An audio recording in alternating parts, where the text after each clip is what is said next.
Good evening. Thank you all for joining us. It's great to see so many people here in person, and greetings to anyone who's joining us online. Today is Tuesday, January 6th, and this is a regular scheduled meeting of the Board of Commissioners for the Port of Bellingham. I'm going to start with reading our port's mission statement, and then we'll move on with our business. The mission of the Port of Bellingham is to promote sustainable economic development, optimize transportation gateways, and manage publicly owned land and facilities to benefit Whatcom County. Today and every day we have a Port Commission meeting. There are multiple ways of participating. I always thank people who show up in person. It's great to have folks here. You can also participate in Zoom or on YouTube. I am officially opening the public meeting, and I'm going to start off with roll call. Commissioner James. Present. Commissioner Briscoe. Present. Oh, let me do Commissioner James again with her mic on here. I didn't get it. Yeah. Yep, you'll see it hit Okay. green. There you go. Commissioner James. Present. Okay. And Commissioner Briscoe. Present. And Commissioner Shepard is present as well. All three commissioners are here. The advisory committee meetings for the Port of Bellingham are as scheduled. The Marina Advisory Committee, or the MAC, is an in-person meeting. Their next meeting is January 13th, 2026 at 6 p.m. here in the council chambers. We also have the Bellingham International Advisory Committee, or the BIAC. They have both in-person and Zoom availability for their meeting. Their next meeting is February 12th, 2026 at 4 p.m. And you can either join on Zoom or in person at the ARF rescue station at the airport. For our meetings, we typically start out with public comment. We have two public comment periods, one before our meeting begins, and then one after our regularly scheduled business. I'm going to read a short statement on how we operate public comment, and then we'll take folks who are signed up here in the room, check and see if anyone is on Zoom, and then see if any additional folks want to provide comment. The Port of Bellingham values public comment it receives during commission meetings. In order for the commission to listen with care to the views of the public, we typically do not engage in a back and forth dialogue with commenters during the meeting. The Port's general process is for the executive director to follow up on comments and questions with staff as appropriate. If any additional reporting to the commission is needed, the executive director will include that reporting in the next regularly scheduled commission meeting during other business. In the event that the commission believes that a public comment raises a policy issue rather than a staff level issue, the commission may request the issue to be on agenda at a later time during a regularly scheduled Port Commission meeting. Commissioner? Yeah. Oh, sorry. You didn't finish. I am so sorry. Almost done. Okay. There are two public comment public comment periods, one at 4 p.m. and the other at the end of our meeting. Out of respect for everyone who attends the commission meeting, each public comment period may be limited to 15 minutes total, and speakers are asked to keep their comments to 3 minutes or less. You're also welcome to submit in writing. Yes, Tiffany? Sorry, apparently that was long. Commissioner Briscoe doesn't have voice. Oh, okay. So I just want to make sure before we start discussion. Oh, we got it? I have voice. I have no video whatsoever. Oh, Can no you video. see me when I'm speaking? I just want to fix that before we get to consent.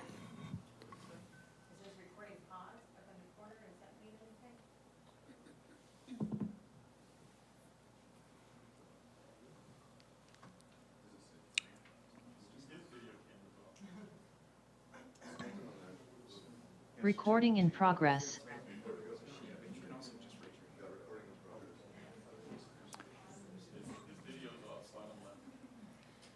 Commissioner, is your video off on the bottom left? No, Our I've video. got- Our video off?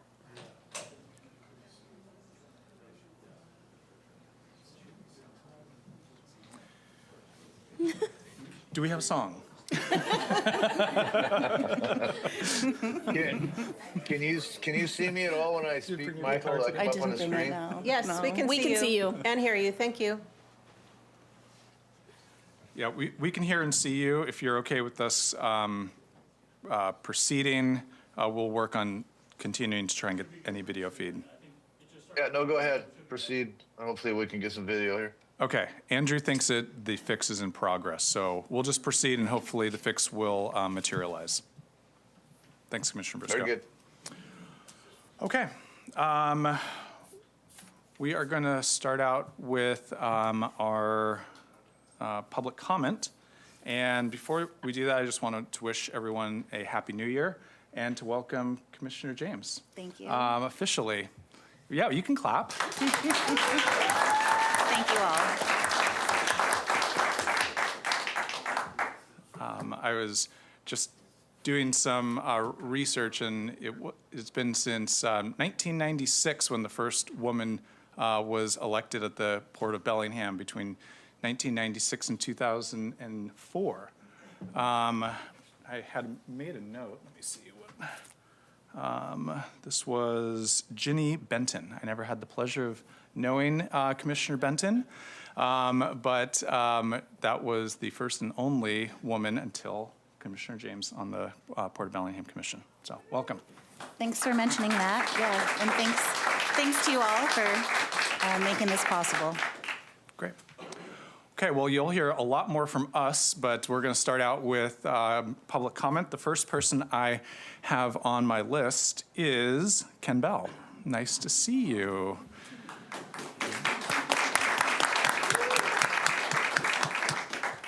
And Stella, who we're always equally, if not more, glad to see.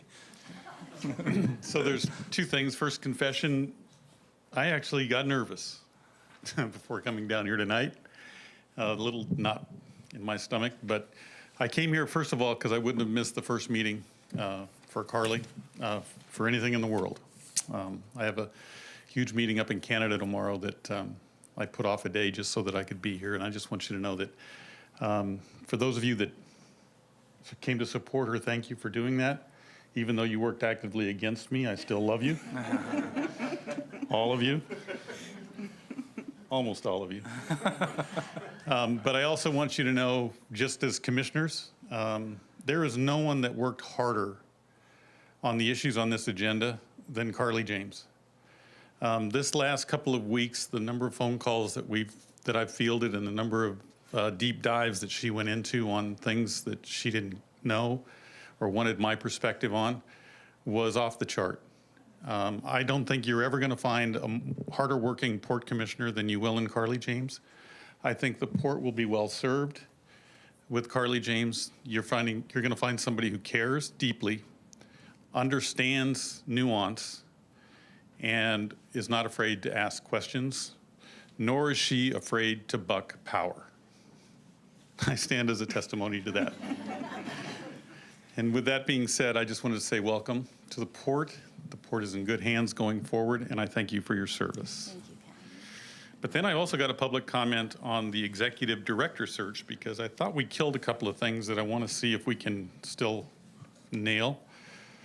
One of the things that's on the executive director search is the minimum 7 years senior leadership experience. I find that to be a little bit exclusionary. I would like to have you guys discuss whether or not 7 years is necessary and what that may or may not do to the candidate pool. A master's degree in public administration is also in the preferred category. What I'm trying to do is what I was trying to do before, is take away some of the barriers. I don't know that a master's degree in business and public administration should be on there, but I would hope that you as a commission would discuss it. Leadership experience in the public sector environment is singled out. I would also like to see leadership experience in the private sector as well, because we are creating jobs here in the private sector. Experience working directly with elected body officials, I think that's been stated elsewhere. Knowledge of public port operations, which is in skills and ability. I left a copy of mine yellow lined for all of you at the desk. Knowledge of public port operations, just discuss whether that needs to be in there, because if you do that, you're limiting your pool of candidates to people who are currently working with public ports or have direct knowledge inside that. And then the education experience page was all in blue in your packet. I just wish that you would go through everything in that as you go through this process. But that's my comment for today, just on the executive director search, and that's the last dog I have in this hunt. Good luck, and thank you, Carly. Thank you.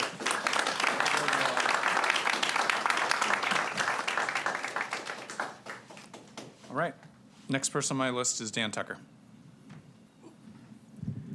Dan Tucker with the Whatcom Working Waterfront Coalition. And I just wanted to offer on behalf of the coalition and all of our members, welcome to new Commissioner James. We look forward to working with you guys in this coming year, Bobby and Michael, you as well, on all of the items on how we can keep doing what we're doing to increase work and increase jobs along the waterfront and keep this infrastructure so that we can grow into whatever exciting future maritime is headed for.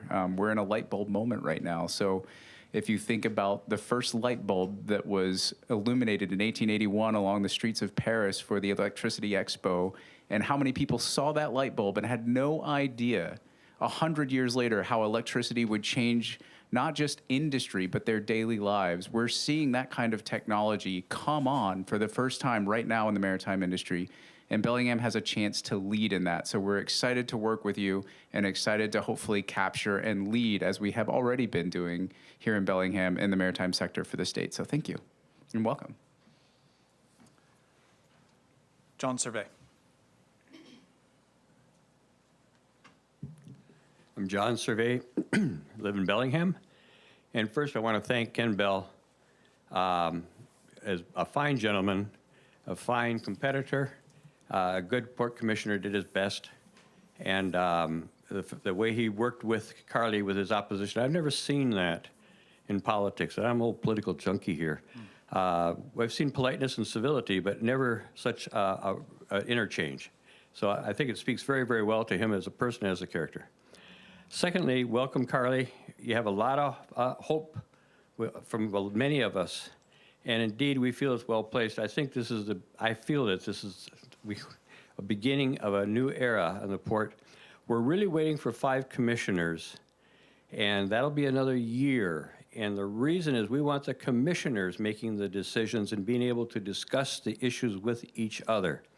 So I would hope that you 3 commissioners would find a way to get that started now. Perhaps, you commissioners can call a special meeting where it's an open discussion with no agenda meetings and have open participation with the public, and it's a public meeting. You can have it right here in this room. You can call those, and then you can talk with each other. No decisions, no votes have to be made. But to get it going where the commissioners can take back, and it's nothing on our interim director, but the way the port has worked, I'm go back to, as you guys know, the 70s on the port. As the way the port works, it's structured systematically that the director totally controls the agenda and the progress. And that means the staff runs the commissioners.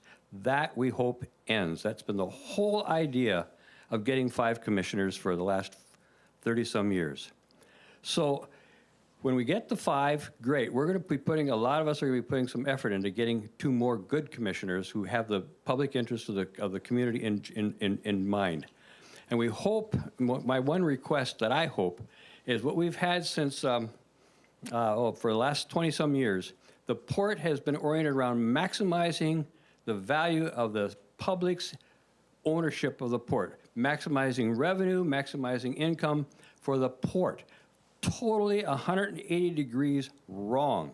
The port and the ports of Washington State were created to create infrastructure and stimulate private industry to enable the industry to have the docks or the railroad sidings or the airports or many other things that are needed for private industry to flourish in the community. It should be the private businesses that are getting the maximum return, getting the profits, and the port should be supporting this. And I hope that gets turned around with Carly now on and with Michael on, and, with the fellow from Blaine on.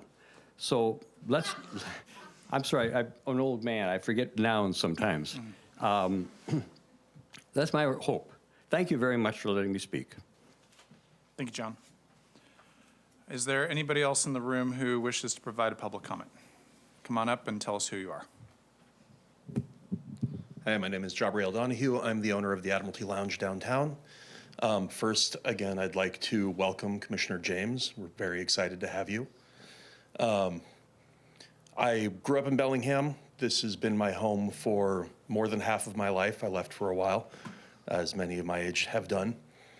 Coming back, though, I have witnessed very much the same structure out of the port, the same action out of the port, and it has been of concern to me.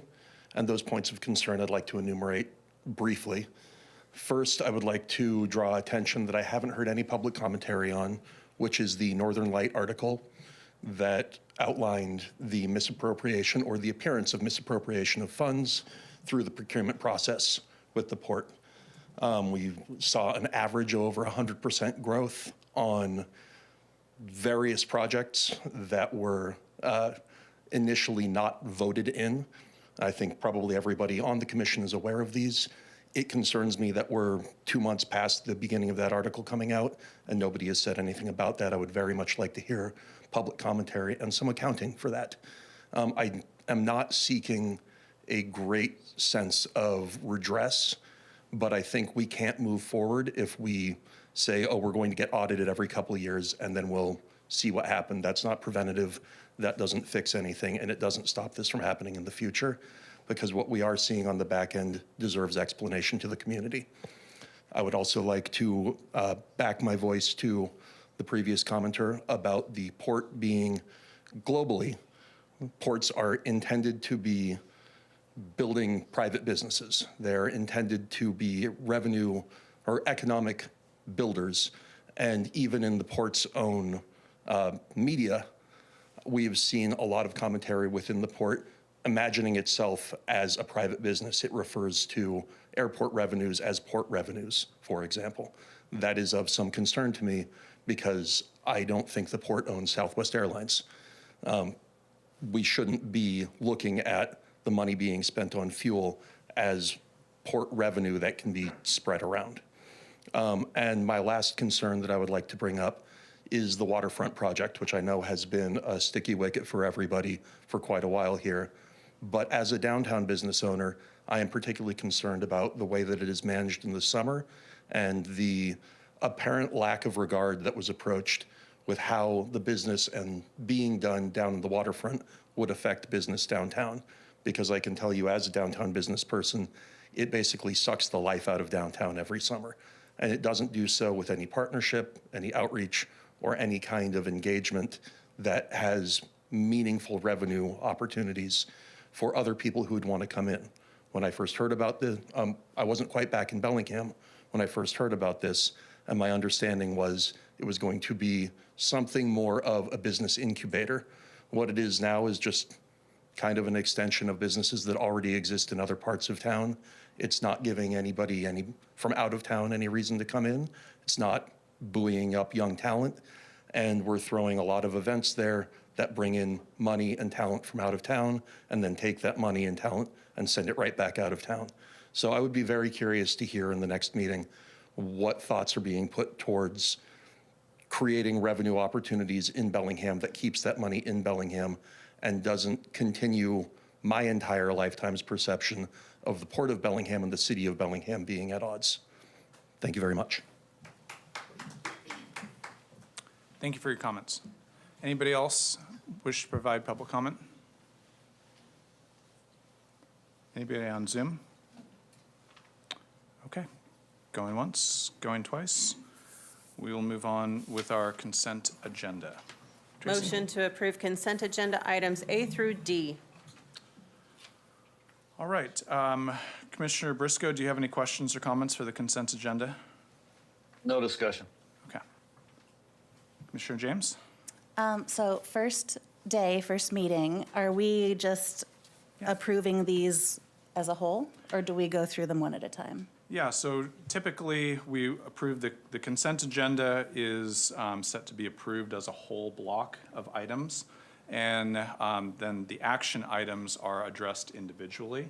But any commissioner can identify any questions or comments for anything on the consent agenda, including pulling items for further discussion, future votes, or pulling them to become action items of their own. Did I kind of summarize that correctly? Yeah, I think that's correct. You can ask a question and we can answer it briefly and then vote on the consent as a whole. And if the discussion doesn't kind of warrant we're ready to vote on that now, then we can pull it and do it on a different meeting. Okay, so I have a question about consent agenda B. Looking at, so this is for the sale of vessels in accordance with resolution number 1349. Looking through, so there's four vessels here, and what I'm seeing is sort of a range of delinquencies that go back almost 2 years, and then others are only 6 months.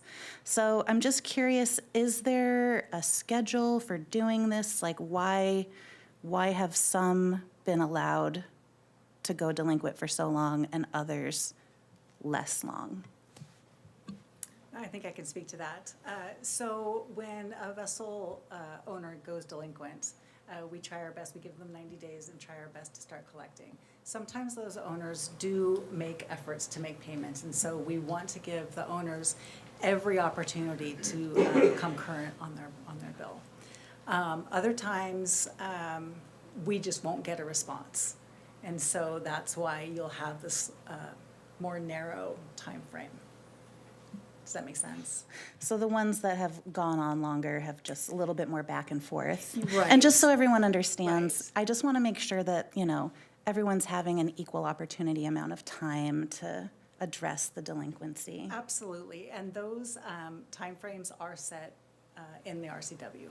Okay, We have to give them a certain amount of time. But we err on the side of giving them more time if they're making an effort. We Got it. don't want to sell people's vessels. got it, okay.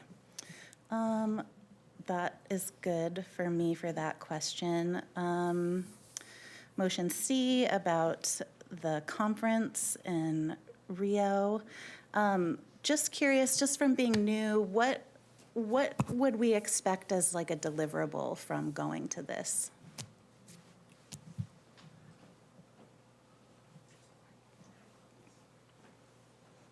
Hello, Commissioner James. Hi, My name is Matt Rodriguez, Director of Aviation. So the whole purpose behind me going to Brazil, Rio de Janeiro, is to have discussions with international carriers. So when we look at the forecast at the airport for what we want to build in the future, is an international arrivals building. So in the process of doing so, which we are applying for a grant through the IDJA, we need to have conversations with those international carriers. So Brazil is hosting what is called Routes Americas. It's one of the top air service development conferences that you can go to as an airport and have discussions with the appropriate carriers so that you can start building those relationships with those carriers in time for an international arrivals building to be built, that we already have that relationship built with those carriers, so then the onboarding process is much easier. Got it. Okay, and just so you understand the intent behind my question, just want to make sure that, like, when you come back, we'll get some kind of presentation. I mean, I know that these things are like, you're making connections. I understand the way trade shows and conventions work, but just want to make sure that, like, we send you there and we expect some. A report out. Yeah, some kind. yeah. Yes, absolutely. Every conference that I attend to that involves air service development, we discuss primarily on the U.S. side. We have like Jump Start Conference, we have Takeoff North America Conference. Those conferences are directly tied to like domestic carriers, in which I do have a report out every single time I come back of the conversations I've had and our consultant has had with those carriers. This one is one of the only air service development conferences that we get to have access to those international carriers. So I'll do a full-on report out when I return, and then Great. give everybody a good download of what happened. Okay, I'm looking forward to that. Thanks.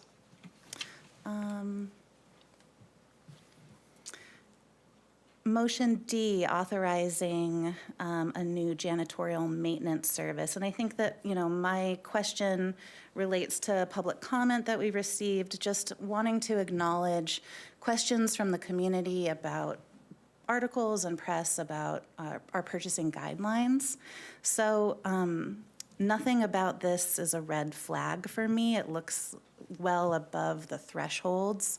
But I just, before I approve it, I just wanted to put out there that I would like to acknowledge that this press is out there, that we have questions and concerns, and perhaps this isn't for this meeting, but for a future meeting to maybe do a deep dive into our purchasing guidelines so that we could better understand the process. Yeah, thanks, Commissioner, and I think that's warranted as a public comment related to the articles, and I think some outreach and some updated presentations will be helpful in future meetings regarding those.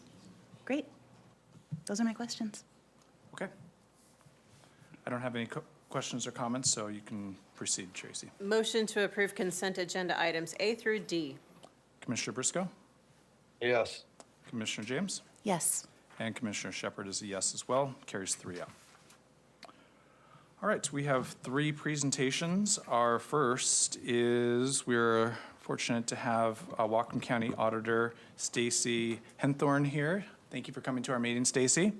We're going to have a swearing-in ceremony for Commissioner James and Commissioner Shepard. So Stacy, if you want to come up to the front, and then Commissioner James, if you'd like to join her in front of the dais for the swearing in.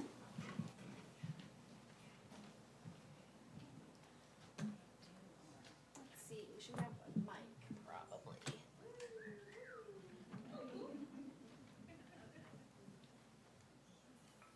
Let me grab the mic.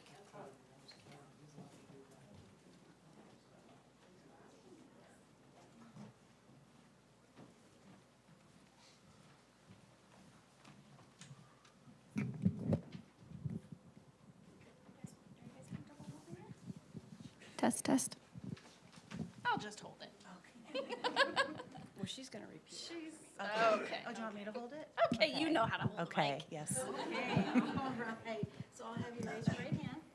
Repeat after me. I, and state your name, I, Carly James, do solemnly swear do solemnly swear or affirm that I will support that I will support the Constitution of the United States the Constitution of the United States and the Constitution and the Constitution and laws of the state of Washington, and laws of the state of Washington, and that I will and that I will faithfully and impartially faithfully and impartially perform and discharge the duties of the office of the Port of Bellingham, Commissioner District 2, Commissioner District 2, in and for and in and and for the County of Whatcom, the County of Whatcom, State of Washington, State of Washington, according to law according to law and to the best of my ability. and to the best of my ability. All righty. Thank you.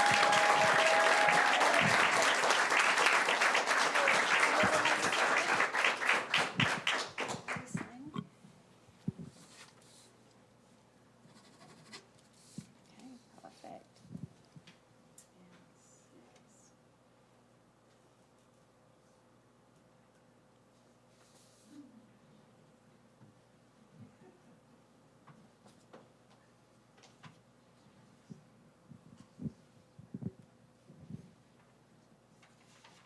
perfect.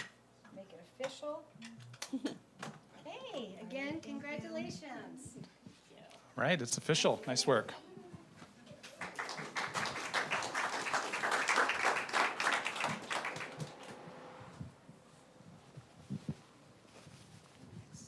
Commissioner Shepard. Yes. Alrighty. So I'll have you raise your right hand, repeat after me. I, and state your name, I, Michael Shepard, do solemnly swear do solemnly swear or affirm that I will support the Constitution of the United States the Constitution of the United States and the Constitution and the Constitution and laws of the state of Washington, and laws of the state of Washington, and that I will faithfully and impartially perform and discharge the duties of the office of Port of Bellingham, Commissioner District 1, Commissioner District 1, in and for in and for the County of Whatcom, the County of Whatcom, State of Washington, according to law, and to the best of my ability. and to the best of my ability. Alrighty.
Okay, now that we're all official, we have a 2026 state legislature preview, and Mr. Hogan. Good afternoon, Commissioners. Welcome, Commissioner James. Happy to have you. Happy New Year. With the start of the new year, it's time for the next legislative session down in Olympia. And today I'm pleased to welcome Katie Whittier and Brian Enslow. They're our state lobbyists who will give a preview of the state budget situation and what's coming upon us. I will say an important part of our legislative strategy is the relationships that you as electeds have with our elected representatives in the 40th and 42nd district. And so I do want to plug, we'll be having the first opportunity. It'll be WPPA Ports Day, where commissioners throughout the state will be descending upon Olympia to advocate for port and maritime interests. And so that's February 5th and 6th. We'll make sure you have the information. If you could join us, that's terrific. And then there's a lot of issues that impact the Port of Bellingham. Always our top issue is MOTCA cleanup funding, with a dozen cleanup sites in Bellingham Bay and cleanup sites in Blaine Harbor, having funding through the remedial action grants to match port funds that get put in to clean up those sites are critically important for projects throughout Bellingham and Blaine. Including the start of the Salish Landing Park, the cleanup of the Cornwall landfill and R.G. Haley. That's about a $50 million project. It started yesterday. A local construction company, IMCO, got the contract for it, so that's a lot of jobs for our community, and that'll transition that former city landfill and wood treatment site into the city's largest waterfront park, about 3 times the size of Boulevard Park. And so those are the types of stories that we take to Olympia, and we tell our legislators and the other legislators the importance of that funding to do these unbelievable projects that can transform communities and clean up contamination. So I'll turn it over to Katie and Brian to let you know what's coming up in the upcoming session, and happy to answer any questions after they're done. Thank you. Thanks, Mike. It's a pleasure to be here. Congratulations to the commissioners on the swearing in, and congratulations to Commissioner James to join the team. It's a lot to learn. We're in our second year representing Port of Bellingham, and we can tell you the learning curve has been steep, but very rewarding. And we feel pretty excited going into this next session, armed with more information. I'm going to take a minute to get my screen to share my slides with you. Just give me a moment to get that permission in place. And there we go. All right. Should see my screen shortly. I will start the show now. All right, we can get started. So believe it or not, it's 2026. Here we are, and the session starts very, very soon. In fact, on Monday. So there's a lot of activity already underway. Bills are already being introduced. They started being pre-filed way back in December 1st. So keeping up with a flurry of bills, even in a short session. Here we go. As a refresher and to introduce ourselves to the new commissioner, I'm Katie Whittier. I work with CFM Advocates. We also represent you on the federal level, which is a very good pairing to be able to do both federal and state work for you. And I am advised by Brian Enslow. He has a depth of experience in Olympia and also with especially the budgets in Olympia, which can be extremely complex. And his strategic advice really underpins a lot of the work that we do for you and the way that we are able to help you out. I'll be leading the presentation, but I invite Brian to chime in as he would like, just given the level of experience that he brings. With that, I'll start with some political context. Not a lot of this is going to be news to you. You've probably heard about this or seen it in the news already. House Democrats hold a 59-39 majority. Senate 30-19. You could do the math there. We have supermajority Democrats in both chambers. That brings a certain dynamic to all the discussions, but especially when it comes to discussions around taxes. And those discussions are already heating up, and you've seen that in the news as well, for sure. The elections in November did swing a little bit left, some places more than others, which brings a little bit more confidence to the supermajority going into the session, and that is already definitely influencing conversation around taxes and revenue. We have a new governor still. He is in his second year now, which helps, but this is his first full budget session. Well, It's a supplemental budget, but his first time putting a budget out was just a couple weeks ago. He had comments on the 25 budget, but that was an Inslee budget that began the session. The House and the Senate each do their own budgets, but it is the governor's budget that really acts as, the first stake in the sand. And this is his first time going through it. He's also seen quite a bit of turnover in his first year in office. So there's a lot still to figure out between the executive and legislative branches. And that does create some challenges for arriving at solutions. We have a lot of unresolved issues coming out of 2025. Some that the legislature made a lot of progress on housing, and yet housing is still going to be a top line priority going into session. Taxes, we'll talk more about the tax situation and some of the taxes that were passed last year that need some fixes already. Paid family medical leave as an employer, the port is probably paying attention to this as well. The account is likely to go insolvent very soon. It needs to be addressed. Whether or not that can be done in the 60-day session remains to be seen.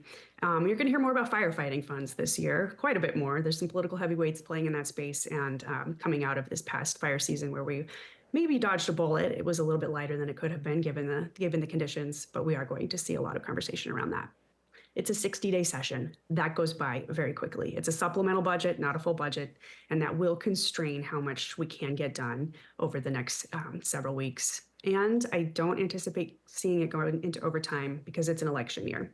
Legislators very much will want to get back onto the fundraising campaigns, or back getting ready for November, even though March seems like it's a long way from November. If you are running a campaign, it is not. So I don't anticipate overtime. Our fiscal context, you've also probably heard a lot about. We're in an ongoing deficit environment. Last year's deficit was significant. This year's is not as big, but it is big. And it is extremely challenging because you can imagine the cuts that could be made that wouldn't hurt as much. They were made already in 25. And so we're looking at potentially deeper cuts. And that's also why you're hearing more conversation around additional revenue. There are economic headwinds. By some standards, the state of Washington has entered a recession, so we don't anticipate a great tax report, coming out. We're not going to be bailed out by an economic good surprise. If anything, the news may get worse. Challenges, as mentioned before, with some of the new taxes not being quite ready for prime time in the way that they hoped, and so some of the revenue is just not there yet. Federal divestment, you hear a lot about this with the One Big Beautiful Bill passed this summer. There were big impacts to states in terms of food stamps and Medicaid and how much states have to now take on if they want to preserve those services. And Washington definitely wants to preserve those services. So figuring out how to backfill those very expensive programs is a priority for this legislature. All of this amounts to a lot of pressure on funding pots, like the Public Works Assistance Account, PWAA, which saw a $280 million sweep to the general fund in 25, and the governor's budget proposes another $75 million sweep on top of that. Seeing a lot of attention on the Climate Commitment Act account, CCA, because it probably is the healthiest account right now. The auction revenues came in quite high, and everybody wants their hand in that pot right now. And of course, MOTCA is always on the table for sweeps. It saw massive sweeps last year to the tune of $60 million swept out of the MOTCA capital account. That's the one that matters most for the remedial action grants that benefit Port of Bellingham and other entities. Fortunately, the governor's budget leaves MOTCA alone. It doesn't improve the situation over 25, but it doesn't make it worse. That doesn't mean that the House and the Senate will end up in the same place. So we're watching that very, very closely. And we have, as you know better than anyone, we have flood impacts to deal with. And this really sharpens the picture for the fiscal context as we go into the 26th session. These are real impacts that need to be dealt with today. And there will be some federal funds available because of the emergency declaration, but those take time. And so how does the state keep things afloat in the meantime? More details on budget situation. I'll give Brian a moment if you want to chime in on anything of context-wise yet. I noticed that when I took my mic off mute, there was quite a bit of feedback on my end, so I wanted to make sure that I wasn't causing audio distress for our. That's great. Just to highlight one of the things that Katie shared, with the Climate Commitment Act and the governor's proposal, over $500 million of Climate Commitment Act was directed to support an existing program, the Working Families Tax Credit. So it was basically a straight swap of Climate Commitment Act for general fund dollars. And what that means is then it's just less opportunity to use the Climate Commitment Act for things that they have traditionally been used for. And in many senses, it just highlights just the amount of kind of pressure and tension that there is on the budget. Absolutely. A lot of pressure for all of the funding pots. So thank you for that, Brian. Looking at our operating budget situation, the 4-year period is generally how the legislature budgets, is looking at a 4-year period. There's a projected $4.3 billion deficit. Governor very interestingly reverted to a 2-year period to balance the budget. There's certain economic conditions under which, by statute, the legislature can just balance over the 2-year and leave, the bigger problems for dealing with later. And those economic indicators have been met, things like layoffs, job reports, and the revenue forecasts. So that is what the governor has proposed. It seems risky, right? It puts us in a tougher position going into the 27 session, but it does arrive at some solutions sooner. We'll talk more about details of the governor's budget here in just another slide. Transportation budget is in a fairly good place. It increased revenue last year, and it seems to be doing well. There is one exception we'll get into in about 2 slides I'll talk about, so there is a risk there. In capital budget, generally anytime you see a growth in tax revenue, you're going to see an increase in capital budget because it is based on bonds. But again, this is a tight year, and I was I'm impressed with the ways legislators could use the capital budget to balance other parts of the budget in the 25 session, and I expect that to continue. So I am not real optimistic that there's going to be a lot of capital money for local projects this year. We'll be watching that closely, obviously. So the governor's budget came out right before Christmas. Usually it comes out a little sooner than that, but because of flooding, he was definitely out of office with the emergency for the days that he would have released the budget, and then wanted to reflect some of the funding needs of flooding in his ultimate budget. So it did get delayed. Once it finally did roll out, it is clear his priority for capital budget is the Housing Trust Fund. Massively. He wants to see that cover a lot of the housing needs going forward. Transportation budget prioritizes maintenance, particularly paving and bridge maintenance projects. And it balances with the revenue from last year's tax package plus significant bonding. His operating budget, as Brian already mentioned, takes quite a bit of that surplus CCA money and puts it into the Working Families Tax Credit Program.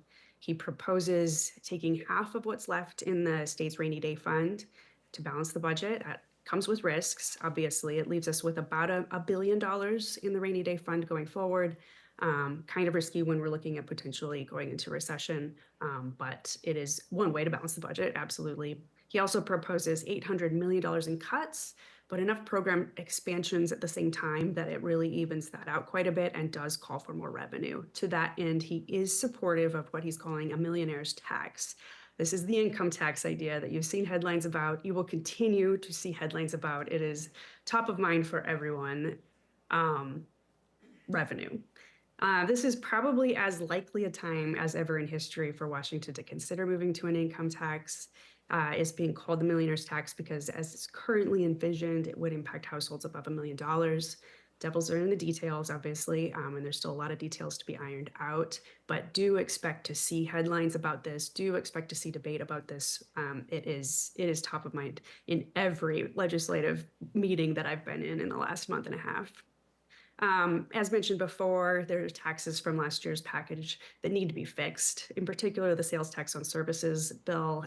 It's just the rollout with DOR has been really hard. So Department of Revenue has offered a series of fixes to make that work better. I expect to see other proposals to fix it as well. Already new proposals around a wealth tax. You may remember from last session, ideas about taxing intangibles or unrealized income. That is back, and I expect to see a lot of rigorous debate around that. And the idea of a payroll tax, similar to City of Seattle's Jumpstart tax, is back under consideration, and this did come up last year as well. As mentioned a couple slides ago, the transportation budget is in a good place. However, as part of the budget deal that came together last year, one 0.1% of the sales tax that normally went into operating was given to the transportation budget to work out that deal. Now there are some prominent folks saying that they'd like to take that 1.1% back from transportation and put it into the operating budget. Obviously not good for building trust between budget writers, so we'll see how that progresses, but would certainly put the transportation budget into a not great place from where it is right now. So keep an eye out for that. As mentioned before, capital budget, anytime we can increase taxes, we have better bonding opportunities, but I'm just not optimistic that we're going to locally see the benefits from that. And one thing I'll mention is there's going to be a lot of continued scrutiny around tax preferences. Those are tax exemptions. You may remember from last year, there were 2 tax exemptions on the table to be repealed that would have impacted generally port operations. One had to do with stevedoring services and the other with the movement of commerce within the state of Washington. Fortunately, under WPPA's leadership, ports were able to come together and fight back those repeals. So we kept those tax preferences in place and we're able to strengthen the language around their intent. So I don't expect to see them come back, but there may be other tax preferences on the chopping block. We'll watch for those. The governor had, I believe, 3 different ideas in his budget, one of which is around data centers to end a tax exemption there. So we'll be watching closely with that conversation, how it progresses. Before I get into MOTCA, which is your #1 top priority as a port, I'll have Brian weigh in on anything that I may have missed there. No, you didn't miss anything. I think one of the things I want to, amplify is kind of that running theme where we've talked about a little bit about the relationship between the new executive and the legislature. And one of our slides refers to a lack of alignment. And I think was really specific to last year towards the end of the session when both the House and the Senate majority parties came out with budgets with revenue assumptions that far outstripped what was ultimately put forward. And I am not reporting this, but I would surmise that I think they were a little bit surprised when then the governor said, I won't support a package that big.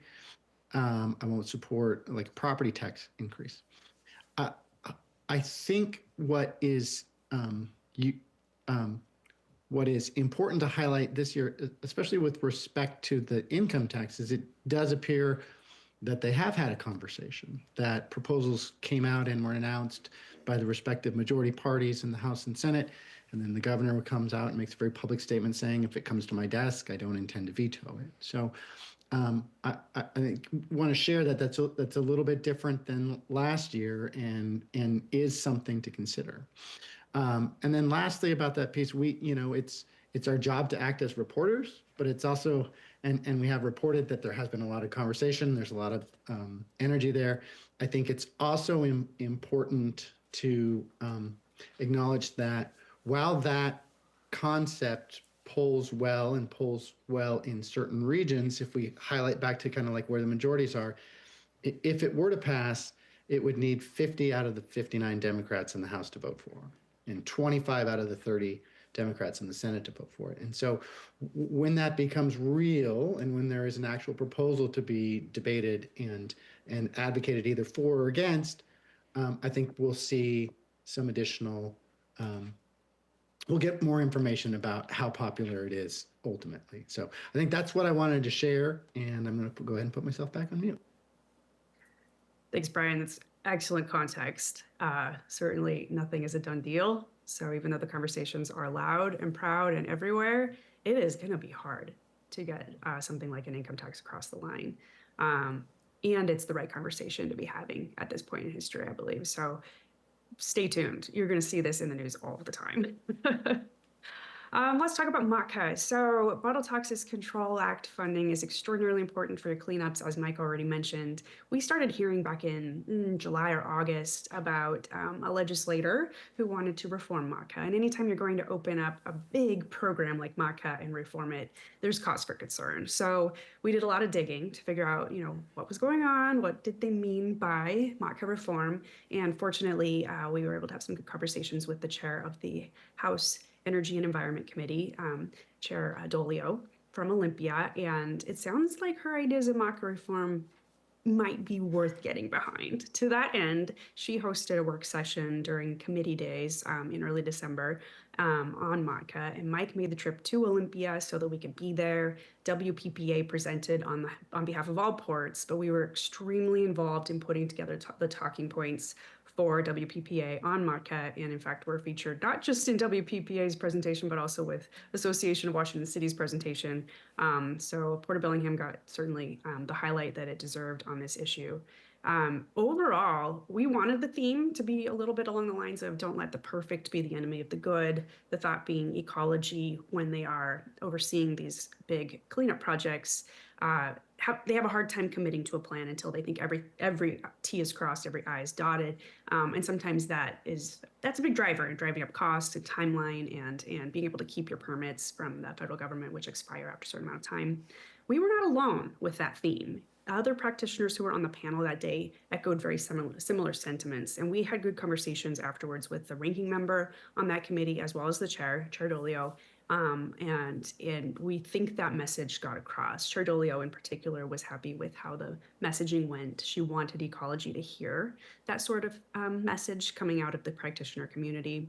She promised us we aren't going to reform it in 26, so that's good because 60 days is not going to cut it, but she does expect to have some reform in 27. So stay tuned. We are going to stay on top of this issue because it's just extremely important that we are part of. I think the greatest progress coming out of that work session was we've seen probably 50% of the legislators' turnover since the last time MACA was a focus in the legislature in 2019.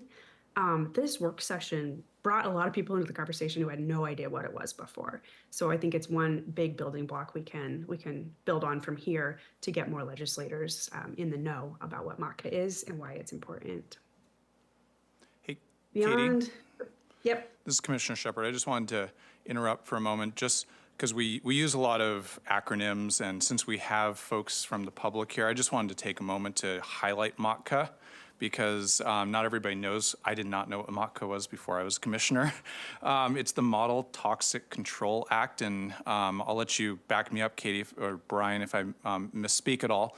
But it's a tax on every barrel of oil that comes into Washington State for processing and refining. And it builds up into a bank account that the State Department of Ecology manages specifically for environmental cleanups. And what we do with that money here at the Port of Bellingham is we are the owners of public property that has been used for industrial purposes for 100+ years often. And over that time, lots of things have happened to it. That may be property that is in the water, on the land, and that environmental damage that has occurred to that property has to get cleaned up. We want it cleaned up because it's the right thing to do for the environment. We also want it cleaned up because we want to put those lands back into productive use. And so we utilize the MACA funds to help us afford these exceptionally expensive cleanups. We go also after those people who caused the pollution in the first place, whether that's Georgia Pacific, whether that's another company that operates or operated in the past, to bring in the rest of the funding for the cleanup.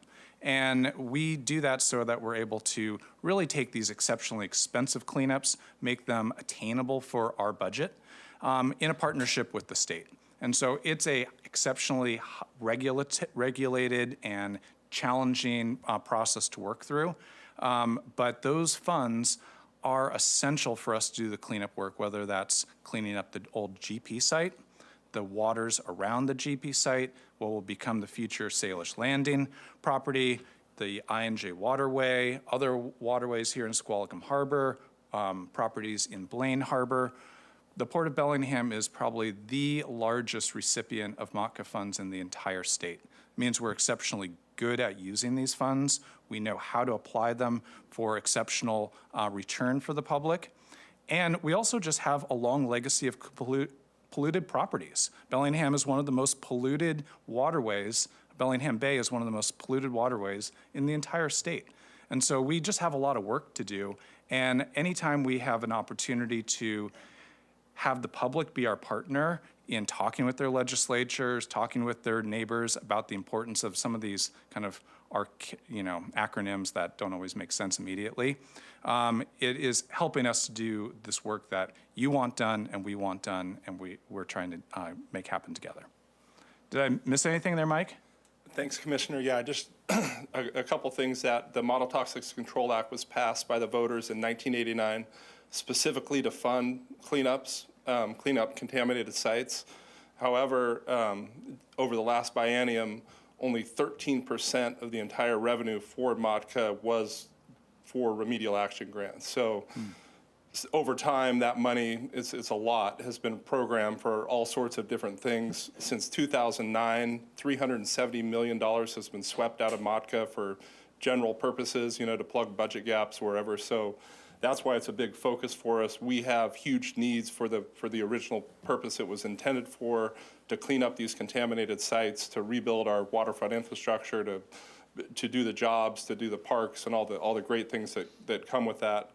And so that's why from Blaine to the downtown waterfront redevelopment, to the shipping terminal, to Salish Landing Park, to Fairhaven, all the marine industrial properties, that's why it's so important for us. Yeah, great, thanks. Commissioner Thanks for that, Shepard, if I Paul. may? Yes, please. Yeah, and also throw in there that a lot of the reasons that we're behind schedule on some of the stuff, so to speak, what I consider behind schedules is not done yet, is because the funds aren't there, because they were swept away in Olympia, as Mike pointed out, to other things, and stopped cleanup projects from being done because the money was, in my opinion, misappropriated. So people need to understand that the folks in Olympia keep dipping into this to make their budgets and what have you. So it's important that the local folks, as Mike said, speak to the people, their legislators and senators and so on, that money needs to go to do what it's intended to do, and not to go for transportation and making the budget come out and so on and so forth, like it has for several years in the past. We've been fighting this for about, 5, 6 years, maybe 7 years? And it's gotten better, but it's not where it's supposed to be. Okay, thank you. Thank you. That was a very good summary of right. MOTCA. So I appreciate Thanks, that Katie. overview as well. There are priorities beyond MOTCA, believe it or not. So Representative Ramel in your area is working on some legislation that will support your district energy system being able to expand. We're waiting to see those proposals, but looking forward to them for sure. I mentioned here the supply chain grant program. It is Senate Bill 5649. It got some traction last year, a new grant program, even in a deficit year. It probably wouldn't have been funded, but it did get some traction. It is back on track this year. Again, probably won't get funded, but could get set up for future funding, which would be great. To a point Mike likes to make, there's a lot of state programming, grant programming for infrastructure around air and rail and trucking, but not for the water side infrastructure. And this would be potentially a piece that could play in that. We're really going to be watching to protect all grant programs, though. The CARB, which is an aviation grant program, RCO, Recreation Conservation Grant Programs, just a bunch of them. And obviously, Remedial Action Grant Program is on our radar. There's an effort to place ports under the Clean Energy Transformation Act, CETA. This is by the same legislator who wants to reform MOTCA. There's a benefit here. It would grant ports direct authority to generate and sell electricity. There's downsides that come with, increased regulation and oversight. So we'll see how that debate unfolds in the weeks ahead. And then obviously a bunch of other issues we'll be tracking, because you are the ADO for Whatcom County, the Economic Development Organization. You cover broadband. There are conversations around shore power and tax increment financing, and an effort underway to put ports under the Growth Management Act, GMA. So you would be part of comprehensive planning. Just a lot of activity to track. And then WPPA has worked really hard over the last several months, probably the whole year, on a comprehensive trade strategy for Washington State. And I expect to hear more about that in the weeks ahead, but it is ready for prime time. So there are things beyond MOTCA, but MOTCA is the bulk of the work that we have ahead of us. Key dates, Mike already mentioned most of these. We start on Monday, the 12th. We end on March 12th, so that's a very happy day. Port Maritime Days, please do consider coming to Olympia. It would be impactful to have you there for meetings with legislators. So February 5th and 6th, we're gathering here. It will be good times. I'm already setting up meetings with legislators for those days.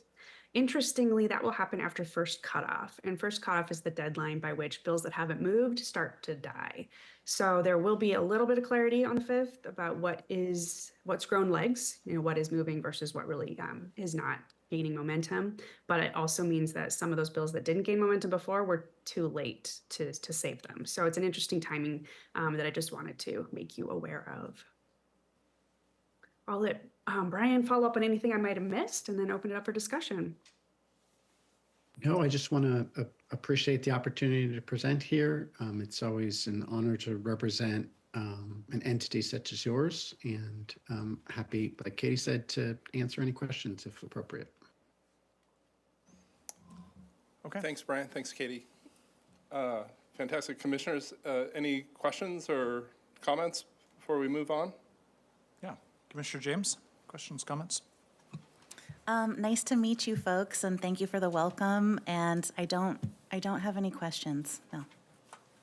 Commissioner Briscoe? No, I don't have any on this. It was a well put together presentation, and I spoke to what I wanted to speak to about the MOTCA. So I think it's important that people understand that we haven't gotten a lot of our projects done here as timely and as fast, in the manner we wanted, due to the fact that the money was disappearing from the fund. So we didn't have the money because it was put somewhere else. That's all I got. Yeah. Very good. And make sure you keep us in the loop about any kind of reform packages or changes to MACA, that we're going to want to follow that closely as that moves forward. Yeah. Absolutely. Yeah. Let me see. I had one other thing, but it's slipped my mind for the moment. I will follow up with you as if I remember. But I think this was a good report. We're looking forward to keeping tabs on the legislative session as it moves forward, and I appreciate you guys being there as advocates for us. Thank you. It is our pleasure. I remembered. Good. In the past, we were on the same, we had a joint legislative platform with the City of Bellingham and Whatcom County. We don't have the same lobbyists currently. And so one thing our delegation really liked when we would show up for Port Lobby Day is a common platform of ideas and interests or issues that we were wanting to get their attention on. How are we going to have some commonality between our levels of government here so we are having a unified voice while we're in Olympia? Yeah, so I am in contact with Janice Keller at the City of Bellingham and Jed Holmes at Whatcom County. So we meet and talk about, kind of shared priorities as much as possible. There was, I would say one little unfortunate mix-up last session. It was a city-led site for funding for the Cornwall Avenue landfill, and it kind of missed their radar that site missed the funding gap, the list. It was the next down for getting funded. So we, at any rate, it was an unfortunate circumstance. We were able to work with Ecology and transfer some money that we had from one of our sites to support that project, because we know how important it is for the community. But yeah, I know a lot of their focus has shifted to affordable housing and behavioral health and some of those priorities. But we, do meet and talk, and I think last year really raised it as why we need to stay coordinated, and especially, keep MOTCA as a top priority for all of us, because it's important for Whatcom County and the City of Bellingham as well. But yeah. Okay. Well, I do see the value there in having that coordinated message, and so I'd love for us to spend some time connecting with those other teams so we're able to understand what they're advocating for before we get down there, and they're able to understand what's on our agenda. Yeah. And anytime we can show up with those common, with a one-pager that has some, even if we have some divergence in some of our fine points, I think we can certainly come up with some things that we can all support as core ideas that we're looking for. Yeah, I think we could pull some of the things off their legislative agenda and kind of come up with a one-pager that kind of shared priorities. Okay. So, All right. Yeah. Well, I think that would be a goal for me to see. Yeah. Yeah. Thank you. All right. Okay. Any other questions or comments on presentation number 2? Hearing none, we will move on to presentation number 3, Fairhaven Work Study Report Out, presented by Brian Gowan. Good afternoon, Commissioners. Brian Gowan, Director of Environmental Planning Services. So yeah, this update is related to the ongoing series of work study sessions that the Port Commission has had with Port staff over the past, we're pushing a couple of years now where we've done a few of these. It is very similar to one of the public comment periods, or folks from public comment that said you should get together, kind of have an informal series of discussions, and this is exactly what we have been doing. And there'll be some opportunities for more of those, as you'll see coming up. So Commissioner Briscoe and Commissioner Shepard, you're obviously familiar with these, but Commissioner James, I'll just give you a little bit of background and context on these. We've had a series of off-site commission work study sessions, kind of going geographic area by area with kind of port operations in mind. So we've had a meeting up in Blaine where we talked about Blaine priorities. We use them for kind of the commission to have an informal discussion. They are open public meetings. Stakeholders are welcome to attend. We've invited different tenants. Staff is there to help kind of provide context and information, kind of lead the discussion a little bit, but also helps us with our budgeting priorities, any strategic initiatives, all that kind of stuff. So, and it's kind of geographic area by area, so the topics are different and the priorities are different.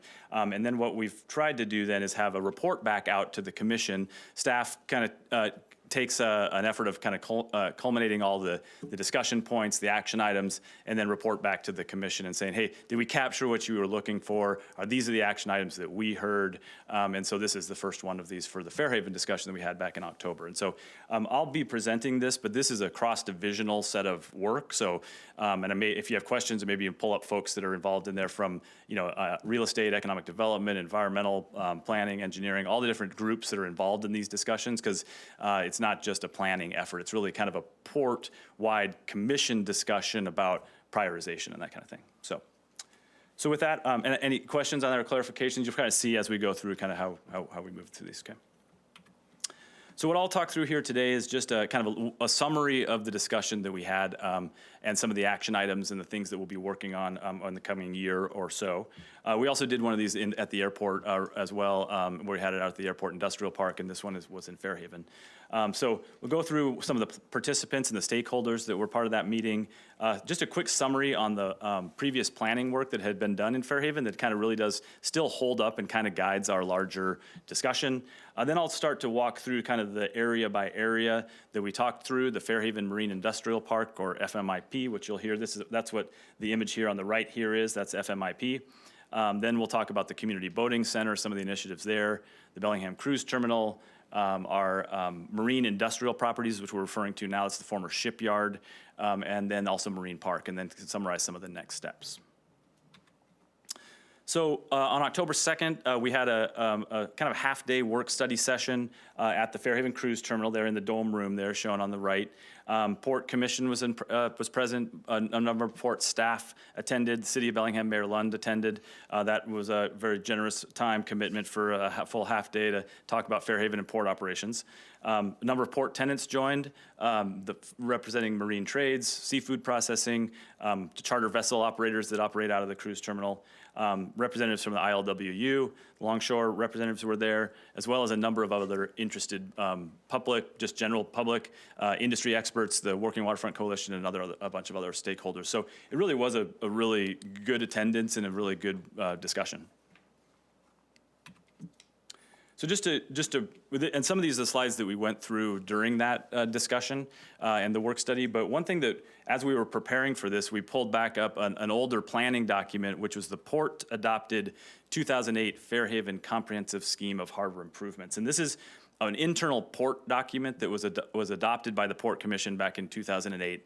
It's different than a citywide or a countywide comp plan. It's really kind of a long-range planning document that guides the port operations. It's not under the Growth Management Act or the GMA, which was referenced earlier, but it's kind of in that vein.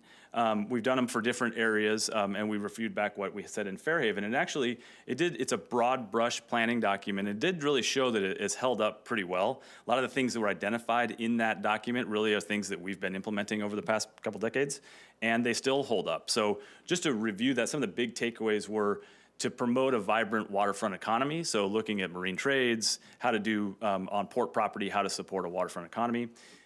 Really kind of bridging that gap between the industrial areas and then the downtown Fairhaven, I think, was a recognition that new development should maintain and enhance the character of Fairhaven, just recognizing that it's a historic neighborhood. Environmental restoration should be undertaken with redevelopment where appropriate.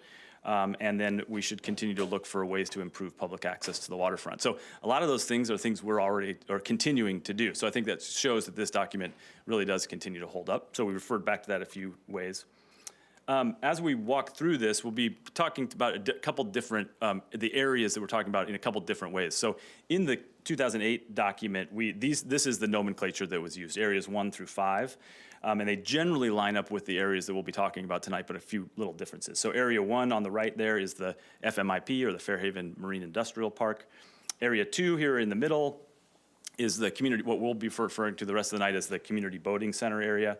Area 3, we didn't really touch on in the work study session, and probably don't have too much to talk about today. There's still some things going on there, but it's kind of on autopilot. There's not a whole lot going on there. Corvus Energy is one of our big tenants there, the Fairhaven Station and Pause for Beer, and then long-term parking. And so there wasn't a lot of discussion in that area. Area 4 is the Bellingham Cruise Terminal, and then Area 5 is the area we refer to as the Marine Industrial Properties, but it also includes Marine Park down there at the far south end. So that's just to kind of lay of the land, the areas that we talked about primarily. So then what I was going to do is going to walk through what staff has taken away from the discussion that we had on the 2nd of October.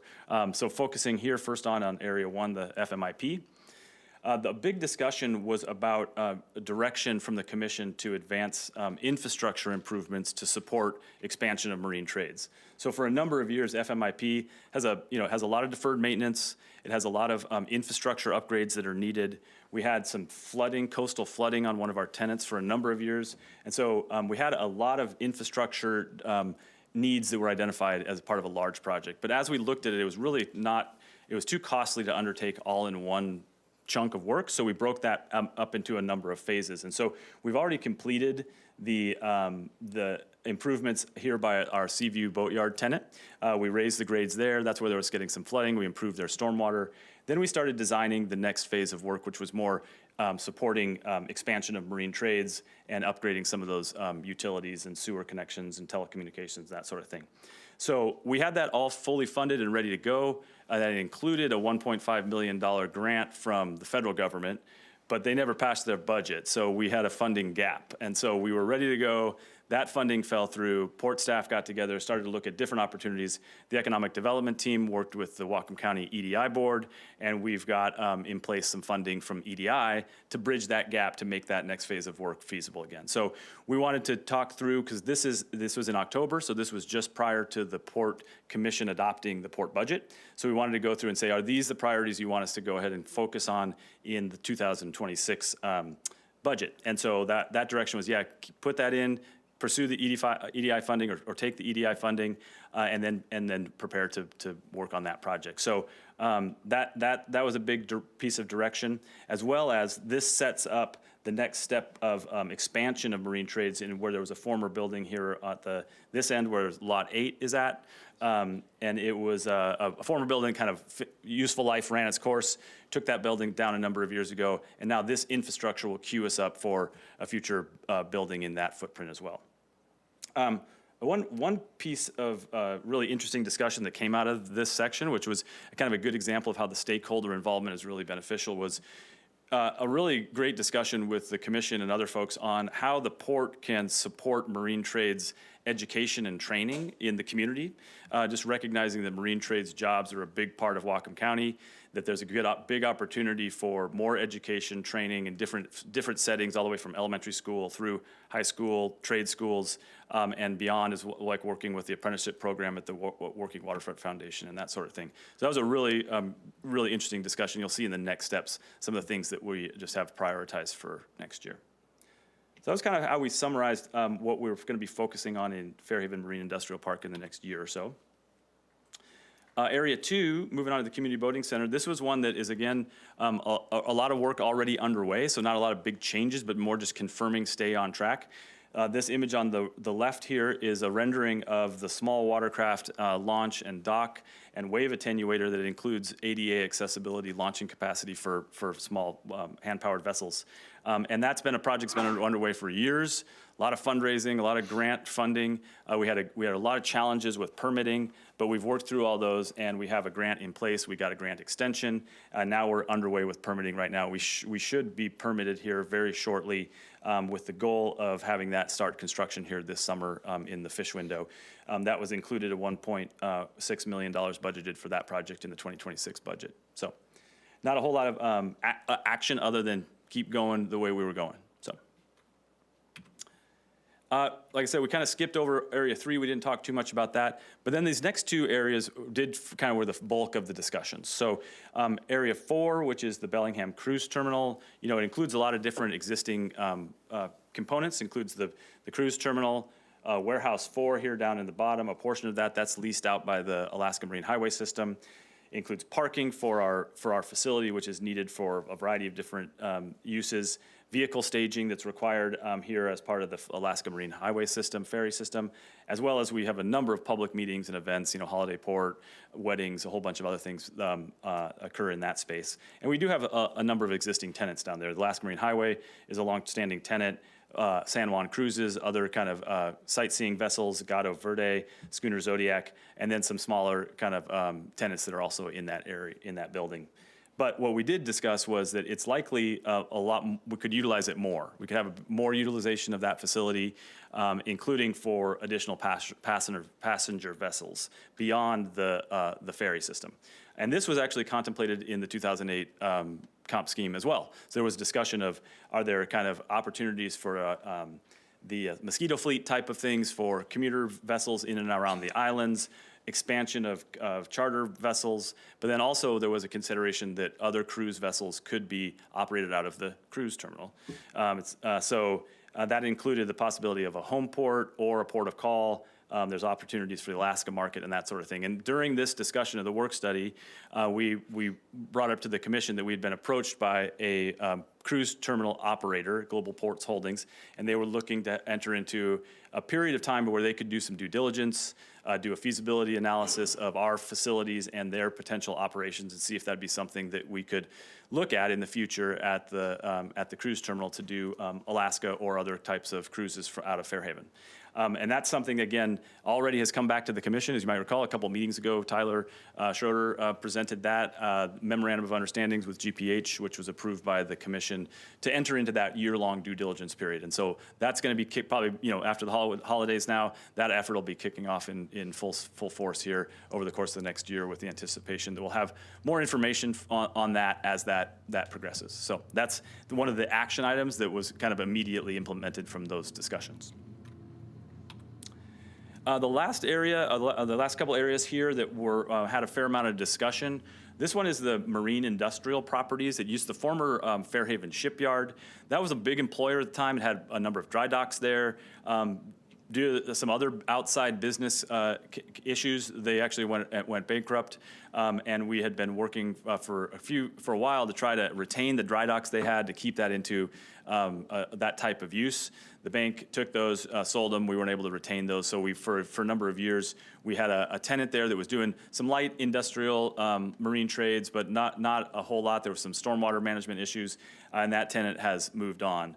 But then we also have a large cleanup, which I'll talk about here in a moment, that was underway. So it was a good time for us to say, we probably need to do some programming here. That time frame of a large shipyard may not be the right fit there now. There are a lot of maybe other opportunities, but we've got some staff work to do. So this is an example of, there's not an immediate action, but we have some staff work to come back to the commission, maybe more facilitated discussions about what types of programming and work can we do in that area to better utilize it, or to utilize it in the way that the commission would like to see.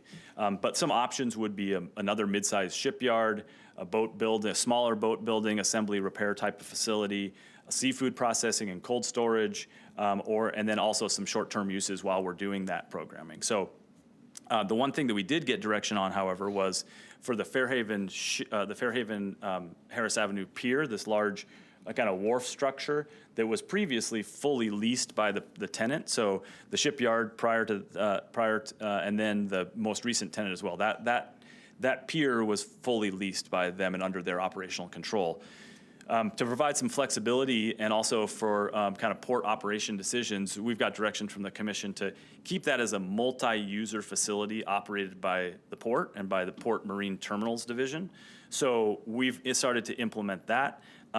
Port staff is developing a pier operations manual right now. We have tenants that can come and go from their berth applications, that typical type of use that we would see at our other terminals. But with that came the responsibility of entering into an industrial stormwater permit, which has a lot of costs and risks and management issues. And but to comply with those requirements, we've now just recently got coverage under an industrial stormwater permit for that facility as well. So we're now fully operating that. There's going to be a kind of getting up to speed phase where we figure out how all that works, but that's now being operated the way the commission said, yeah, this is the way we wanted to pursue that based on this work study session. So then just a few wrap-up slides here. This kind of shows the environmental cleanup that's underway right now. So this is a drone image from about a month ago.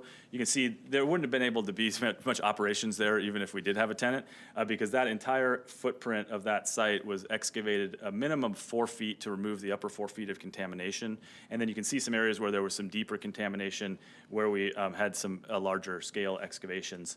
That was a great, to Mike's point earlier, this is a local company, Strider Construction's doing all that work. Got a lot of employment that comes out of it. It's about a $4 million project for just the upland. And then we'll have another phase of in-water work to clean up the sediment that's in the front of the facility. So some of the decisions that we'll have to make and more conversation we'll have to have with the commission is how do we want to utilize this site? The pieces that come into play there are not just the upland utilization, but how do we get, if we're going to do vessel-related work or marine trades work, how do we get those vessels in and out of the water? So do we have a large-scale 400-ton lift? Do we do a crane pad? Do we do a ramp where we can have a hydraulic trailer? Those are the things where we're going to need some industry experts to come in and kind of help us staff understand the pros and cons. We can communicate that to the commission, costs, that sort of thing. So we'll have more coming back to that on that. The real estate division is going to take the lead on leading this programming discussion.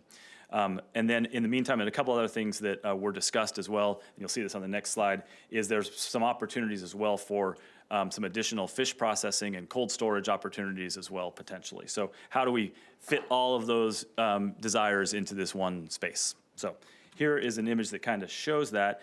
On the left-hand side is just kind of showing, we're gonna have to figure out how do we get vessels in and out of the water. There could do a large crane lift pad, that's the one on the bottom there. A hydraulic trailer can move some pretty large vessels in and out of the water on a ramp, so there's some opportunities there. So that will be coming back to you with some more discussion. And then the image on the right is kind of what real estate has started to pull together to kind of show how we could program this. Is there maybe a leasehold for a boat manufacturing facility up here in the blue, a kind of a shared common space or a non-exclusive use that could be work with the main pier and other port managed area, and then still have some area where we could have cold storage and a boutique kind of retail space, and then fish processing, which is already underway with our Northline Seafood tenant. So there's a lot of things to kind of put into play, but we'll be bringing all that forward back to the commission for more discussion. But these are the general ideas of what we heard to try to focus on based on the work study session.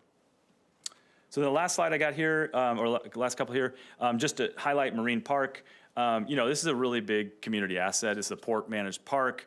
It's a huge point of access to the water for paddlers, for other parts of, I mean, just folks coming down to the beach. It's where a lot of great low tide marine life stuff is seen. It's accessible to a variety of different folks. There's weddings, events. We've done a ton of habitat improvement over the years. Obviously, it's the end of the Ski to Sea race. But there are some needs there. We recognize that the pavilion and the restrooms there are getting a little rough around the edges, and maybe not even the edges.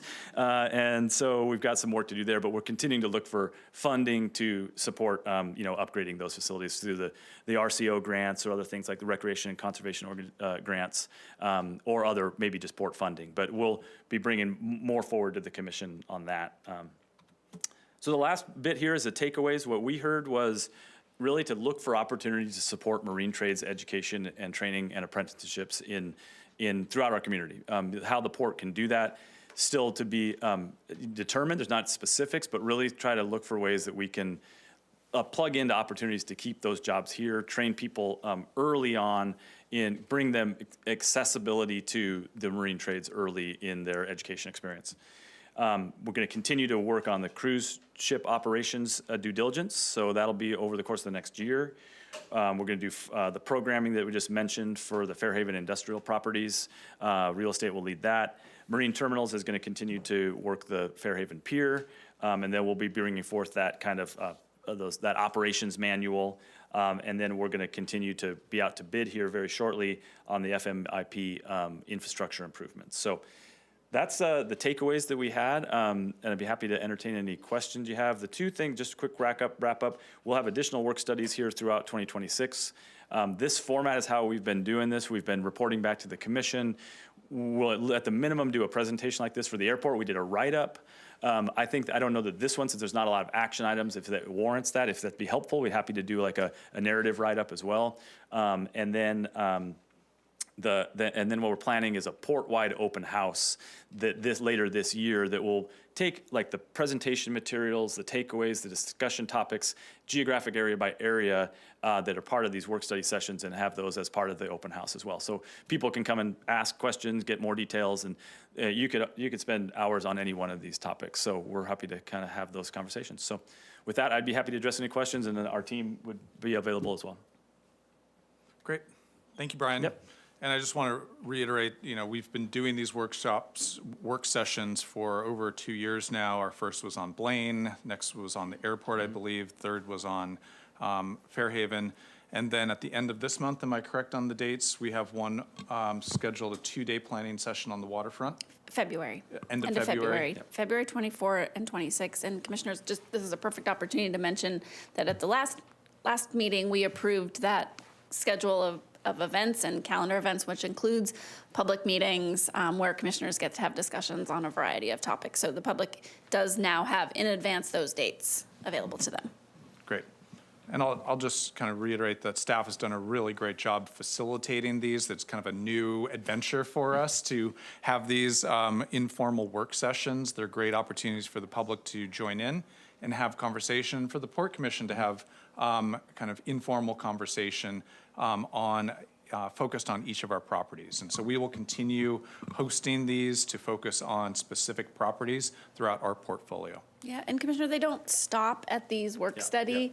I mean, so then the airport work study happened, it informed our budget, which now has planning money in for the next step in these processes. And we envision that the kind of each of these areas with the commission's direction, that's how we would continue to do so.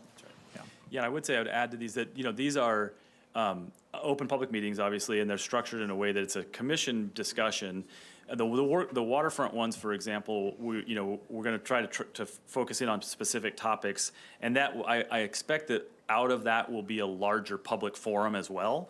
But I think some of these are really for the commissioners to have discussions about prioritization. Obviously, and the stakeholders and people in public, welcome to attend and provide input at the commission's discretion. But I think one of the things that we've been really, really helpful is that we've been able to just hear what the commission's priorities are, so that we can then, focus staff work towards that. And it's just great for staff to hear, yeah, what does the commission want to prioritize? And a lot of really great ideas have come out of these. The airport one, there's stuff that was not on anybody's radar, the stakeholder group brought to the table, and that made it into our budget for some of the planning work that Tiffany was just discussing. So they've been really, really helpful on lots of fronts, I found.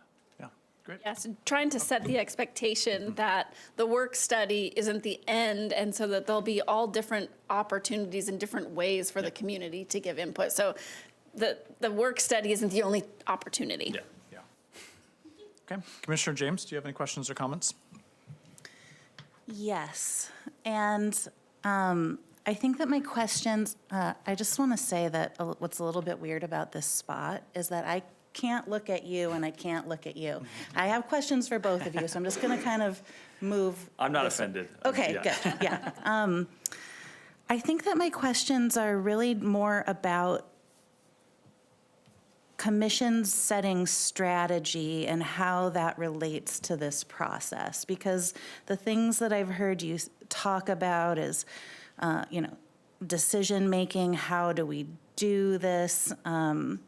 So where is the strategy level woven into this process? Are we going into a work study saying, this is our strategy, these are the objectives, or are we going there trying to determine objectives to meet a strategy?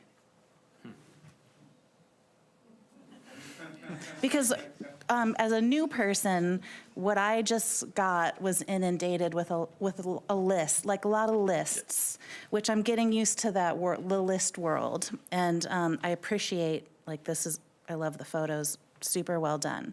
So I think that I need a little bit of time with my fellow commissioners and with Tiffany and the staff to understand what do we turn this into, and how can the commission give you the strategy that you need? Because the other thing that stood out to me is you're referencing a strategic document from 2008. So does that mean that we just have these large overarching strategies that are just live forever? Or how do we check them off the list? So those are that's the kind of information I'm trying to learn about this organization as a whole, and then how to collaborate with my fellow commissioners. Yeah. The work of government is never over. Yeah. It's a long, ongoing list that just a little bit for. that just has more and more lists that get continually added. And I'll just be honest, planning is challenging in an environment where we work hand in hand with the public and private sector, because private sector businesses come and go, and government priorities and funding opportunities come and go. And so our staff and the commission have to be ready to respond to those in real time, while still trying to hold true to our existing ideas about where we're going. And I think that's the challenge with planning in government, is we are trying to both be looking to the past about what we've said is going to happen, whether that's the commissioners today or those commissioners who are different from us in the past, and then be able to respond to the ongoing reality of what are the businesses doing, what are our tenants doing, what are the needs of our community, where's the funding available to do that work. And these sessions are good opportunities for us to try and focus on a particular geographic area, because as anybody who's here is noticing, the port's got a pretty broad mission, and we've got a lot of diverse properties that extend throughout Whatcom County and do all sorts of different things that any day we're talking about berries to fuel at the airport to, eelgrass at a, cleanup site. Yep. And so it's hard for us to have all of the properties and all of the opportunities in our heads at any moment. And these work sessions I like because we get to focus specifically and make some more lists. Yeah. Yeah, and we would we'd welcome a broader strategy discussion too. I mean, that would be, I would think, welcome. I think if that's what comes out of these, is that we need to prepare that and get the commission set up for those. I think that would be welcome. The way because like Commissioner Shepard mentioned, because we're not under the Growth Management Act, these were like internal kind of planning documents. They have different purposes. They're not really required. We update our comprehensive scheme of harbor improvements annually. That's really a capital improvement program more than anything, but we try to pack other stuff in there. We've done regional geographic area by area ones in the past. We just pulled that one up and be like, wow, this kind of still holds up in lots of ways. If it's something worth putting more effort to and refreshing, that we can definitely do those types of things. That would be a commission decision. Typically would be something along the lines of, okay, next year, let's budget staff time and budget for that effort. And if that's something that the commission would like us to pursue, happy to do that. And I think the biggest strategic document that we have is our strategic budget, which is, maybe not a full strategy, but it is what guides staff for our next year. And beyond. So Commissioner James. Yes, Can you hear Commissioner me? Briscoe, yes. So I know this is all new to you. One of the things you need to keep in mind is prior commissions, let's say the 2014 commissioners, I should say, kicked the can down the road, so to speak, on a lot of the things that needed to be fixed and done at the port.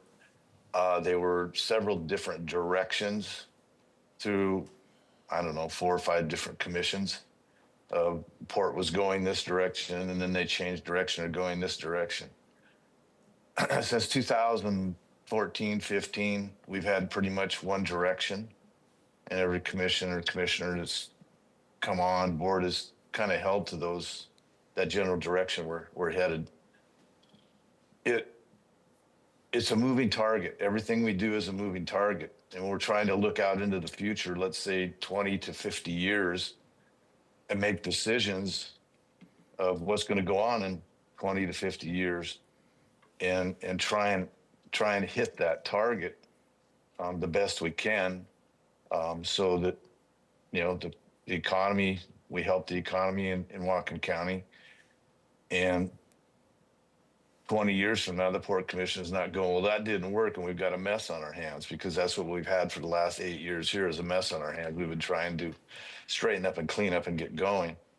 And I think we've done a good job. Staff and the commissions that have been here have done a good job to try and get a general direction so that there's stability for the folks in Whatcom County. There's stability for the staff and the projects that they're working on. And it's the old comprehensive plans and stuff that you speak to, those are straw man guidelines, so to speak, that we just change a lot of times to make it better, hopefully. But it's a general guideline of where we're going and where we've come from. But the biggest and hardest thing you're going to face is trying to decide what's going to be going on in 20 to 50 years from now, and how do we do something now or next year that's going to be making things better for people in 20 to 50 years. That's the hardest part. Sure. And I appreciate that, and I wish I had, a magic ball to help guide us. We all do. Yeah, I think that what I'm just looking for here on my first day is to just understand how the three of us can collaborate, and maybe just go a year or 4 years, and knowing that 20 years, 50 years is an important consideration, but just what are we going to do this year? What are we going to do in the next 5 years? Those are sort of the things that I would like to have some sort of translation on a commission level from all the long lists that are coming my way. So, and I'm excited to do that work with both of you. So, yeah. Anything else? No. Okay. Commissioner Briscoe, questions, comments? No, I think everything's been covered. I think Brian did a very good job as usual. Yeah. The work sessions we have been good. I've always said since I was sworn in as the commissioner that the best ideas are walking around in Whatcom County. It's just getting the people to come forward and give them to us, or present them to us, so that we can make them work. We've got a lot of talented people in this county, but a lot of times they don't step forward, and they should. It'd be helpful to us. And I've always said, if you're going to come with complaints, come with solutions as well, so we can get a job done in a timely manner. thanks, Brian, for the presentation. It was very good. Okay, great. And Brian, could you just back up to that slide on Area 5? You bet.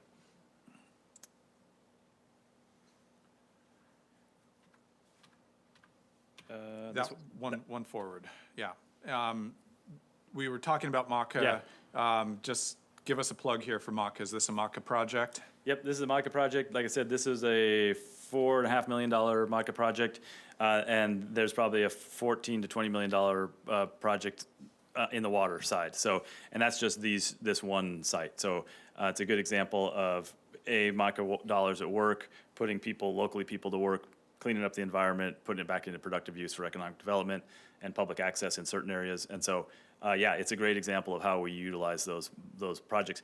I would say this was probably a minimum of 10 years in the making of just the I'd say longer than that, probably 20 years in the making for identifying the site, going through the process, doing the due diligence, the study, the permitting, the design, bidding, and now finally doing it. So it's just, they take a long time. And that's one of the messages, I think, this MACA reform that we spoke to earlier, is that the legislature wants to see the money spent immediately, but we have to compile a bunch of funding to do these projects, and it takes time. And so even those dollars might not be spent immediately, that we will put them to use. So that's when we say, don't sweep them, don't take them, let us use the money for what it's intended. Okay. And what's the timeline on the cleanup? This one, we're getting close. The upland is almost done. This was, like I said, this was about a month or so ago. I think talked to the project manager today, Sam Ship, thanks Sam, and he's got this probably set to be wrapped up here in about the end of this month. Okay. Yeah. And are we able to, after that cleanup is done, it will be ready for us to start reprogramming for new use? Yep, definitely. That's what we're hoping that after this is wrapped up. That's why that's one of the things to kick off in the start of this year, is to start that programming discussion. The in-water work, though, that's a number of years off. So that kind of how we're getting vessels in and out of the water, that's going to require federal permitting and more. But we need direction from the commission on how do we want to do, how do we program it? Then we know what we can design and permit. So there is going to need to be direction on, are we doing a travel lift? Are we doing a boat ramp? I mean, so we can start designing and permitting that to utilize it that way. Yeah. Okay. I just had one comment, Yes, please. Commissioner Shepard. I was going to mention that this isn't the in-water work, this is just the upland work for this, but it's exciting to see it cleaned up, and I think Sam's done a great job in leading this. And then also just to mention to Commissioner James that I appreciate the discussion on strategy. I think the strategy is all there. I think between our mission statement, between our planning documents, between our budget, I think it's there. I think it's not been in some years lumped into one comprehensive, maybe visually digestible document. And I think it's a real opportunity for us to take some of these planning sessions and do that, put that all together, draw the connections, draw the lines, and then see. And maybe we are missing something, and then we're ready for the commissioners to have those discussions. So, yeah. All right, thanks, commissioners. Thank you. Okay. We are going to move on to our action items. Action item 1. Yeah, that's me. Thank you. These next couple action items are housekeeping for the beginning of the year. So I'll start with the first one, which is, oh, sorry, Tracy, do you need to read that? Okay. Motion to appoint Port of Bellingham Commissioners to serve as President, Vice President, and Secretary for 2026. So commissioners, on this action memo that Tracy prepared, appreciate that. We have a staff recommendation. It shows you the historical positions and the rotation that we have done in the past. Staff recommends continuing with that same rotation, which would make Commissioner Shepard President, Commissioner Briscoe Vice President, and Commissioner James Secretary. No financial impact, and we are requesting approval for this action. Okay. Questions or comments, Commissioner Briscoe? No, I have none. We've stayed with that rotation since I've been there, since 2016. We've never changed rotation that I can recall. Okay. So I would just assume that we stay with the usual as what was stated. Okay. Commissioner James? Happy to honor the rotation. Okay. And then for, if approved, for 2027, the rotation would be that Commissioner James would become president. Commissioner Shepard would become vice president, and Commissioner Briscoe would become secretary. So that would be our Correct. standard rotation that we have rotated on an annual basis. Okay. But, excuse me, just point of clarification, but just so everyone's clear, that's not being voted on right now. That's true. That's just a projection of what may occur in the future.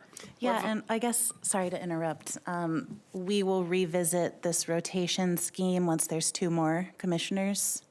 We will. Correct. So this gets reviewed every year at this time.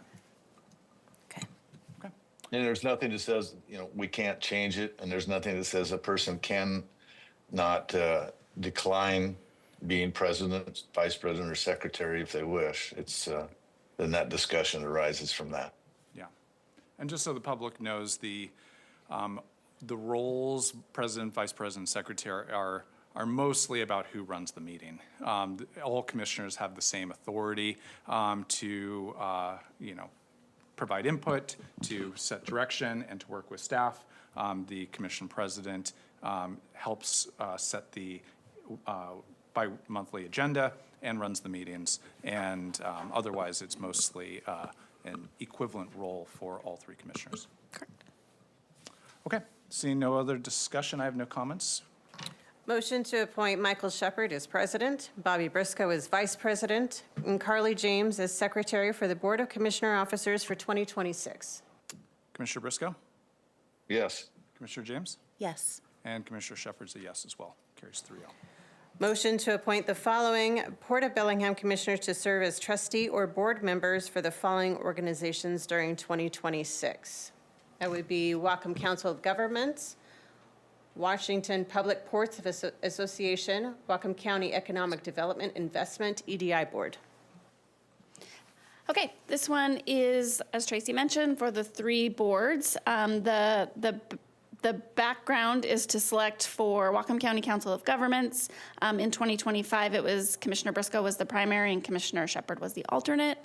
For WPPA, it was Commissioner Bell as the trustee and Commissioner Briscoe as the alternate. And the Whatcom EDI board was Commissioner Bell as the trustee and Commissioner Briscoe as the alternate. Happy to provide a little background on what those are, if that's helpful. Yeah, so I'll go down the list. Whatcom County Council of Governments is to allow general and special governments to provide response to regional issues. And members of that include Whatcom County, City of Bellingham, the small cities, Blaine, Everson, Ferndale, Linden, Nooksack, Sumas, and then it also includes Lummi Nation, Port of Bellingham, and the Whatcom Water and Sewer District. Washington Public Ports, I think all 3 commissioners are fairly familiar with the Public Ports Association that we're quite involved with. Oh, one other thing on Whatcom Council of Governments, they meet quarterly. And then Whatcom EDI Investment Board, they make recommendations to the county related to industrial, commercial, and housing issues. And they meet twice a year, I believe. Where's Tyler? Yeah, I believe twice a year. And so those are the 3 we should discuss for assignment to the lead positions. So let's start with Whatcom County Council of Governments, and if you guys want to talk about that, who wants to do it? Sure. I'm going to ask Carly, as our newest member, if she has any interest in being, particular interest in being primary or alternate on any of these.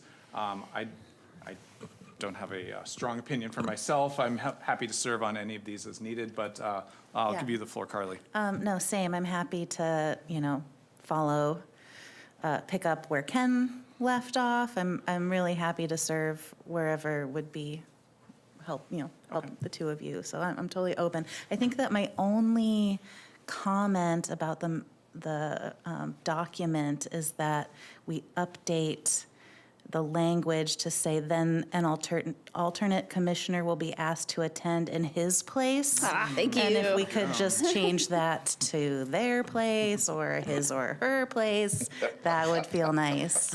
I just realized I said you guys as well, and then I caught myself on that one, so. Yeah. Great, thank you. Commissioner Briscoe, do you have any desire to serve on anything different, or are you happy where you are? If the new commissioner has a preference. Okay. Let it be she should seen we're speak- team she should players speak tonight. up. If she doesn't want to do something, I don't care. It doesn't matter to me.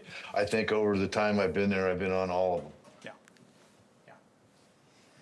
them. Well, I have not been on EDI before, and so I had an interest in doing the EDI as primary. I've done the other two, and if you guys are okay with that, I'd like to do EDI as primary. Great. Okay? Who wants to be alternate? You want to stay alternate, Commissioner Briscoe? That's fine. Okay. Carly, would you, or Commissioner Grant, sorry, Commissioner James? Commissioner Grant? Wrong. Maybe somewhere in the family tree, I don't know. Commissioner James, would you be interested in doing WPPA? Yeah. As Yes, primary? I would. Totally. Okay. Put me down. All right. Commissioner Briscoe, would you like to stay as alternate for WPPA? That's fine. Okay, and would you continue serving as primary for the Council of Council. Governments. That's fine. Okay.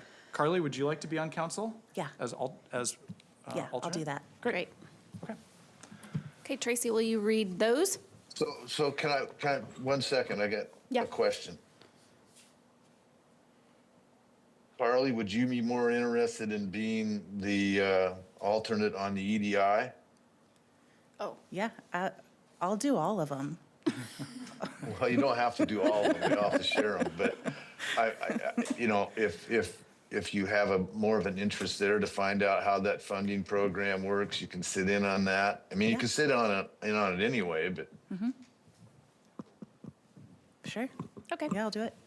So Commissioner So then James I would- as, yeah, so I would be an alternate on, WPPA. WPPA. okay, all right. You got that? Motion to appoint Bobby Briscoe as primary and Carly James as alternate for the Waukema Council of Governments. Carly James as primary and Bobby Briscoe as alternate for the Washington Public Ports Association, WPPA. And Michael Shepard as primary and Carly James as alternate for the Whatcom County Economic Development Investment EDI Board as trustee or board members during 2026. Very good. Questions, comments? All right, we'll go None. ahead and move to vote. Commissioner Briscoe? I have none. Oh, Are we voting? Vote. yeah, we'll vote. Okay, yes. Commissioner James? Yes. And I'm a yes as well, carries 3-0. Motion to approve the executive director job description, wage range, and recruitment brochure to allow CPS HR Consulting to proceed with recruitment. Good evening, Commission, members of the audience. I'm presenting a brief status update on the recruitment of our executive director position, as well as requesting approval on our job posting materials, including our job description, our wage range, and our recruitment brochure.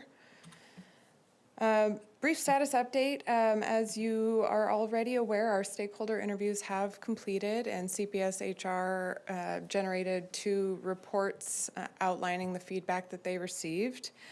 They are prepared to present to the Commission if desired regarding the results of the feedback. Now that that prep work is completed, we are ready to move on to the job posting, which requires final approval of our job description, our wage range, and our brochure. But before I move on to those items, I just want to say that public comment on this item is not over. There's still opportunity in our commission meetings for the public to provide feedback They can reach out to our commissioners. And then there's potential for other areas, like an open house with candidates, that the public could provide feedback. So I just want to note that we're not closing feedback on this process. So I'll start with the job description, and after each of these items, I'll pause for discussion because I anticipate that there will be some. Our job description, since September, we have received some changes on the job description. Those changes are in red line in the packet, and they're fairly extensive. There are some changes. I don't think that the position itself is changing, but the document has had a fair amount of change. Per a commissioner's request, I've moved the master's degree requirement under our qualifications from required to preferred. There's been a fair amount of rewording and headers to add clarity and conciseness, make it a more readable and approachable document. There's also some greater clarity around the supervisory structure of the position as it relates to the commission and the commission directing this role. And then there's been some changes under our skills and other acumen under qualification and skills and abilities. I have pictures of the red line in my presentation. It's a difficult document to go through in this setting. So I'm going to pause here and see if there's discussion. And as I mentioned, I have the red line here. We can talk through this if we'd like. I wanted to mention at this point in time, if I could, so originally when we posted the agenda, we had a different document in here, and Tracy had updated this based on additional feedback that we received after the deadline for posting the agenda. So just noting that. Yep. If somebody looked at it a week ago, it would be different than when we most recently posted it. Okay, so let's pause for questions and comments. I'll start with you, Commissioner James. I think, so I do have some questions and so some things to talk through with fellow commissioners. So is this where we would do that, or do you want me to, you want to just, I guess I just need a little clarity of where. I think given the Yeah. This, I think, is going to be a fairly lengthy discussion. Maybe you want to take a 10-minute pause and let people, I mean, we've been here 2 hours already, maybe not, I don't know. It is, we are at the 2-hour mark, yes. Take a quick break? Yeah, we can do that. Okay, we'll take 5 minutes. Oh, sorry. Okay. Let me just say.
Right.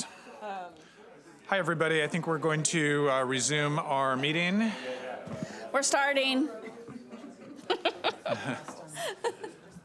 Okay. Commissioner Briscoe, are you with us here? Yep, I'm here. Okay, great. I'm here. All right. Pound that gavel. All right, we're ready to go. Pound that. Here we go. Commissioner James, I think we left with you. We were going to discuss if we're ready for Riley to continue her presentation or if we had any initial comments and questions. Can I just make one correction to my previous statement, which is I had assumed if the commissioners received an updated copy of this, which they did receive yesterday, that the online would also be updated. That did not happen, so just want to recognize that the online version is different than what the commissioners have. So, just for clarity. And is it okay to proceed even though it wasn't? Okay. I just have a short list of things to go over, and I'm happy to do it after your presentation. Yeah. Okay. Commissioner Briscoe? No, she can continue. I'd like to hear what she has to say. Okay, please continue. Great. So we'll hop back to the job description. I'll move on to our wage range and the recommendation that I'm making tonight. I am recommending that we place the range at the top of our existing non-represented wage grid for 2026.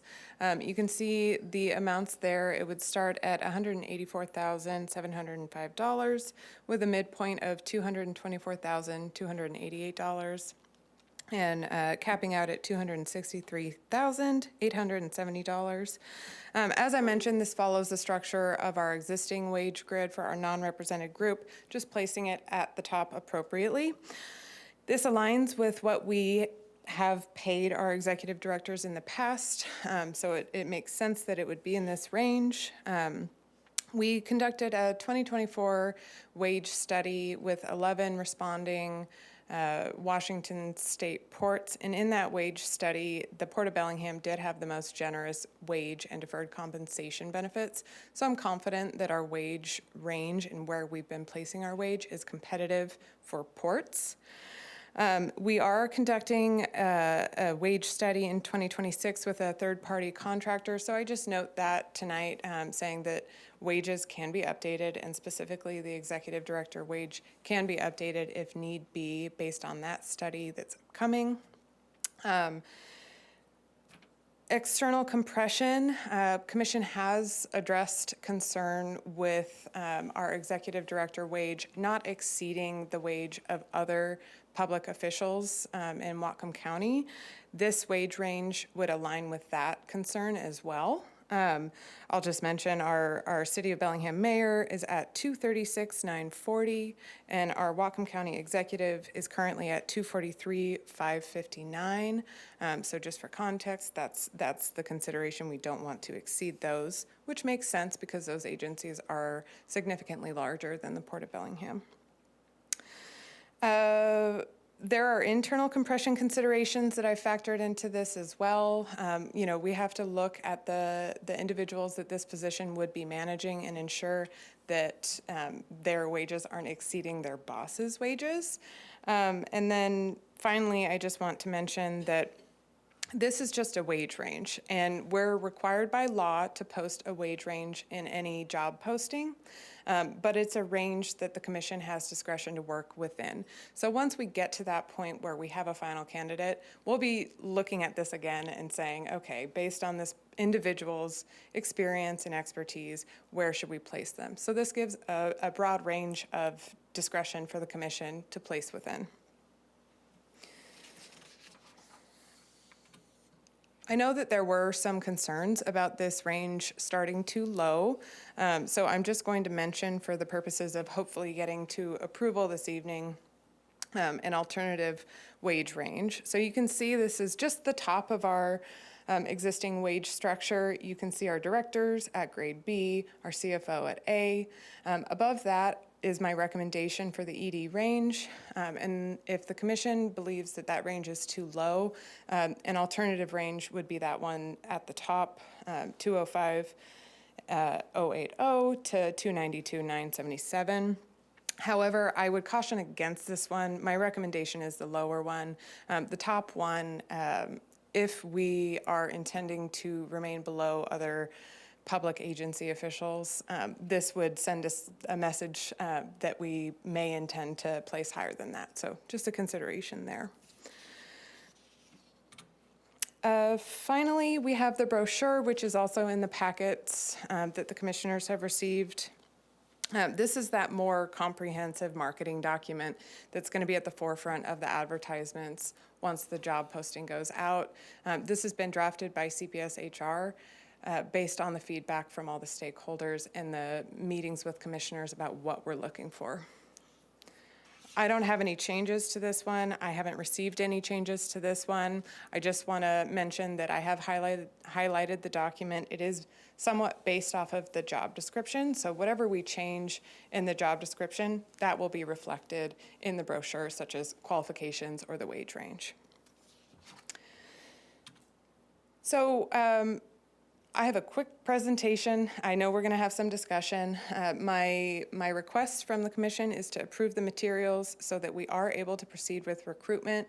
That would include providing those materials to CPS HR. They would proceed with the job advertisement and begin receiving those candidates and proceeding with their application review and those initial interviews. That's all I had. Is Commissioner Briscoe on? He lost connection. Is he back on? He might be on as just a participant.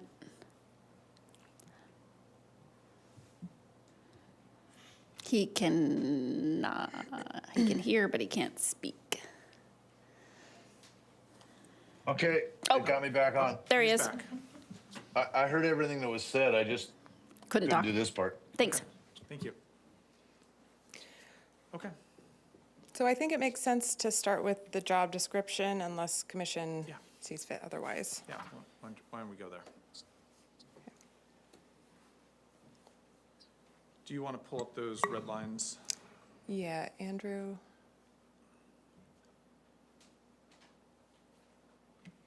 Okay.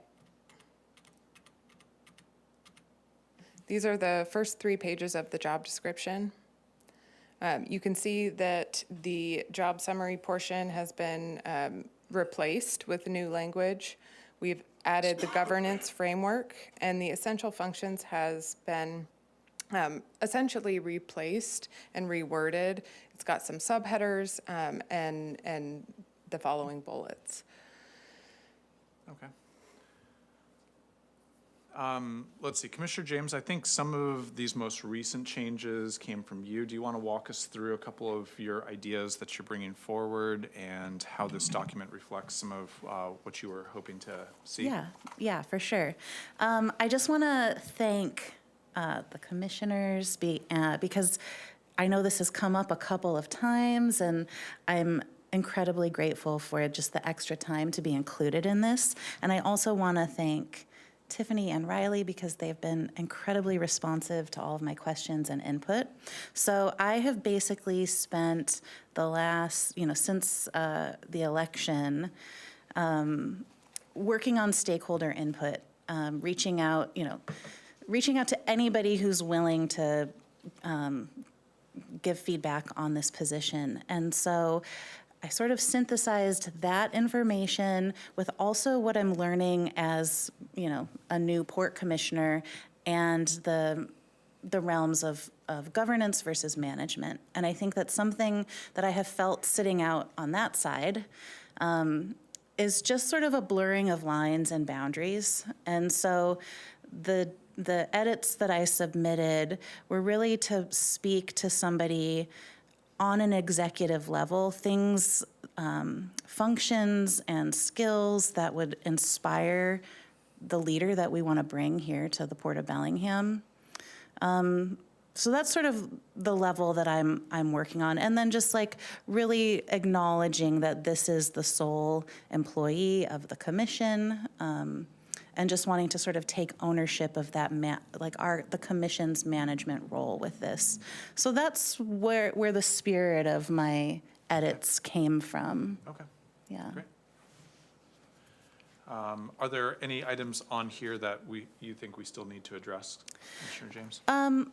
I think there was one thing, it looks like it's crossed off now about just ensuring compliance with regulations. And I just was, just from an HR standpoint, curious if you have to say in a job description that you have to follow the law. So it looks like it's deleted at the bottom there, right Okay. above the qualifications, but it's been moved. It was moved under external relations, communication, and engagement. So you can see it at the top yeah. of page 3. Yeah. So is that something that from an HR standpoint you want to say, like, we expect you to follow the law? So it's unfortunately standard process to put language like this in job descriptions. I can speak about my job description. It has plenty of follow the law essential functions. Okay. However, there's nothing dictating that we put that in there. I think it is somewhat implied, but in an unfortunate reality, sometimes it is really helpful to refer back to bullets like these when there's been a stray in behavior. Totally.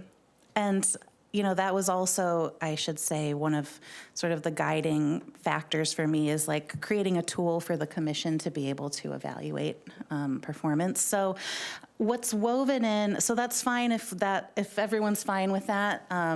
Just wanted to talk about that. The next parts of that bullet point are about like advocating for favorable policies up to the federal level. So this is something that I don't have a full understanding yet of the executive director. Like, to me, that is reading more like a policy advocate or sort of a regulatory compliance officer. So is that in the scope of the work that we want? Can you point to me which bullet you're speaking specifically to? Sorry. It was And I'm happy to read it out loud Thank you. so that we're all on the same page. Advocates for favorable policies and regulations at the local, state, and federal levels, maintains a strong understanding of changes in laws and regulations that may impact port operations. Yeah, I would say that's part of this role. Okay, great. So I just wanted to clarify that. The next questions that I have are in the qualifications section, and this is what my friend Ken Bell spoke about. I had in my edit, I took out any time length and I took out any degree requirements, and I tried to replace it with a line that sort of embodied the type of experience and level that I would want someone stepping into this role. So 7 years got put back in. I don't know, like, what happens after 7 years? What makes 7 years? There's no magic answer to that, certainly.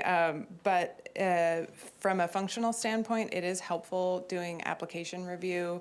If we were to receive 300 applicants, it becomes very challenging to weed candidates out if you don't have those black and white qualifications. However, there's no requirement that we put an actual years of experience requirement in there.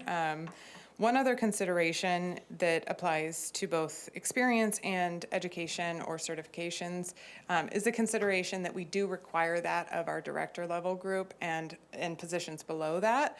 So when I'm looking at a compensation scheme, that is one of the factors that I'll consider. Do we require certain skills and education level and experience levels of this position? And if so, that's justification for putting them at a higher wage. So again, there's no requirement that we have that in there. It would be out of the ordinary to post a job without a years of experience requirement or an education level, though. Okay. I think that then my concern, which is something that Ken spoke to, is like the qualifications deterring people that might be perfectly qualified and great executive directors, but feeling some like hesitation to even wanting to apply because they don't have those qualifications. So if we were to keep them, is there sort of an HR type of little, like a paragraph or a follow-up that encourages people to still apply if you don't have every qualification? Yeah, so my, Because anybody can apply, regardless of what we put in here. And the commission has the opportunity to review any application that comes in. We will get a screening done by our consultant to prioritize ones that they think rise to the top based on the criteria we've provided. But the commissioners, and I assume Riley as well, have the opportunity to look at that entire packet of applications and select from any of those for follow-ups or for more conversation. yeah. As well as our interim director. I would expect our interim director to look at it as well. Yeah, thanks. Yeah, that's correct. And if we wanted to include some sort of language saying, you know, even if you don't meet these qualifications, we are interested in looking at a diverse and large pool of candidates, that's something we could add into the recruitment brochure under the application and selection procedure. So I can certainly add that language in. If we are all on board with like these, we have to keep these, then. Well, I guess I'd like to get a little bit of opinion from, and I'll come to you next, Commissioner Briscoe, from Riley and from Tiffany on those two qualifications from people. You know, Riley, I really value your expertise in HR. This is what you do professionally, and you understand how this is done throughout the country. And Tiffany, you're in the role, and you've been both a director and in the role as executive. What do you feel? Yeah, so let me speak to as someone who's done a lot of hiring here at the port. These are very helpful in an abundance of applications, because all things being equal, you have to make a decision somewhere. So this is one of those tools. It's always within your ability to say, no, you know what, I really like this application. I really want an opportunity to interview this person. The second thing is, I have this discussion with my young daughter who's entering the workforce all the time, because I would apply even if I didn't. And is that maybe you're looking for that in somebody that's gonna take a little bit extra initiative, and I don't have that, but I'm gonna try to get my foot in the door for an interview. So there's a little bit of a philosophical discussion about it, but I think it's a useful tool for the screening process overall, I really do. Yeah, from a consistency standpoint, I would be hard pressed to see us fill the position with someone who didn't have at least 5 years of management experience. I do think there is an entry-level barrier for a position of this scope. I would say that with education as well, with a little less oomph behind that. I mean, I think some level of education should be required. Experience, certainly, I think 5 years of at least management level senior leadership experience. Okay. Commissioner Briscoe? Yeah. So, you know, the master's degree thing, I can do without that. There's a lot of people, there's a lot of people in this world that didn't get past high school, junior high school, that have started big corporations and run things. You know, the piece of paper hanging on the wall doesn't particularly mean a whole lot to me. Common sense means a lot to me. And common sense is worth a whole lot more to me than a master's degree hanging on the wall when it comes to the business we're in here and what we're dealing with. You know, I have trouble with setting, 7 years I think is pretty high. I mean, Michael, what do we talked about? The average director at a port is like 12 years. 8. 5 to 8. 5 to 8. So now we're asking for somebody that's got port experience as an executive director, probably that is past what they consider the prime now. So, I do agree some maybe a couple of years. As far as the master's degree, I don't think that needs to be in there, period. I think that when it comes right down to it, the three of us as commissioners are going to make the final decision. And I don't think that we should put a lot of stuff in there to prohibit people that may be one of the best executive directors for any port in the state of Washington come forward. I mean, I can't judge a person by, their education level, so to speak, and how long they've manage something for, I don't like to judge by that. I like to sit down and talk to the person, you know, find out what their agendas are, what their goals are, you know, what do they think? Do they have common sense? Can they, I mean, that's the big thing for me. This, you know, and really, if we get too nitpicky about this whole thing, we're going to be fussing with it for a while. And like I said, it's going to come down, there's going to be some candidates, and the three of us are going to sit down and talk with them extensively. And then we're going to come to a decision together. So I just don't want to omit any people. And I think if you're going to take all applications, there's not much sense in having any of this other stuff we're discussing right now in there. Just take applications, make a decision.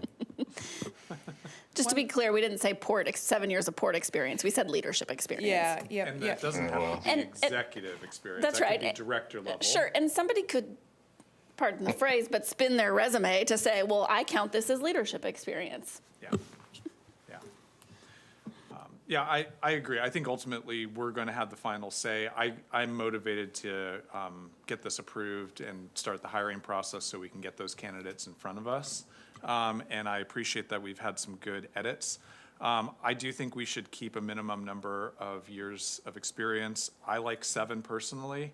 I could go with 5 if that's the consensus here, but I do want somebody to understand and have proven that they can have stability in a role without just being bounced after not doing a great job. And so that does have some interest to me. I'm fine with master's degree or other remaining as a preferred. It doesn't have to be as a required for me. Okay. I'd like to see maximum 5 years on the experience. Okay. Yeah, I would go with 5, and then adding the blurb to the brochure about, you know, apply regardless. Don't let the qualifications stop you from applying if you really want to apply. Yeah, and one other thing is I can make that clear to CPS HR that we really want to cast a wide net. We're looking at a large pool, or we have the desire to look at a large pool. So we can make that clear in their recruitment as well, and I'll get that language added. So I'll go ahead and change minimum of 5 years of senior leadership experience, and I'll leave master's degree under preferred qualification. Although What master's about our degree. private, Sorry, go Ken ahead. brought up the private and not private. Where are we at on that one? Oh, I think the third bullet, experience working with public agencies, government officials, and community stakeholders.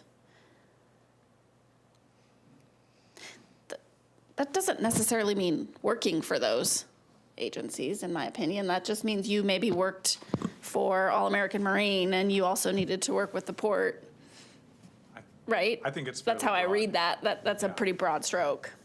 Yeah, I don't think it is exclusionary of We don't being say, from the private sector. right, we don't say you must have public sector experience.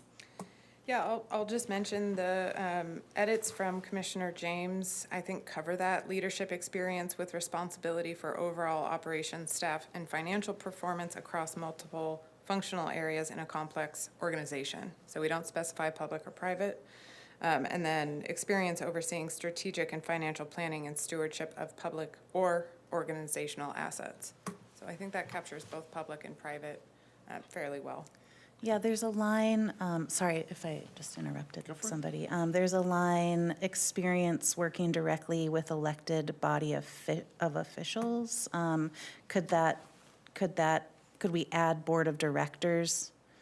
Yeah, in the document, wherever it cites elected body of officials, I'll go ahead and add or board of directors to be inclusive of private organizations. Okay, I like that. Great. Okay, I'm sorry, I just have 2 more things.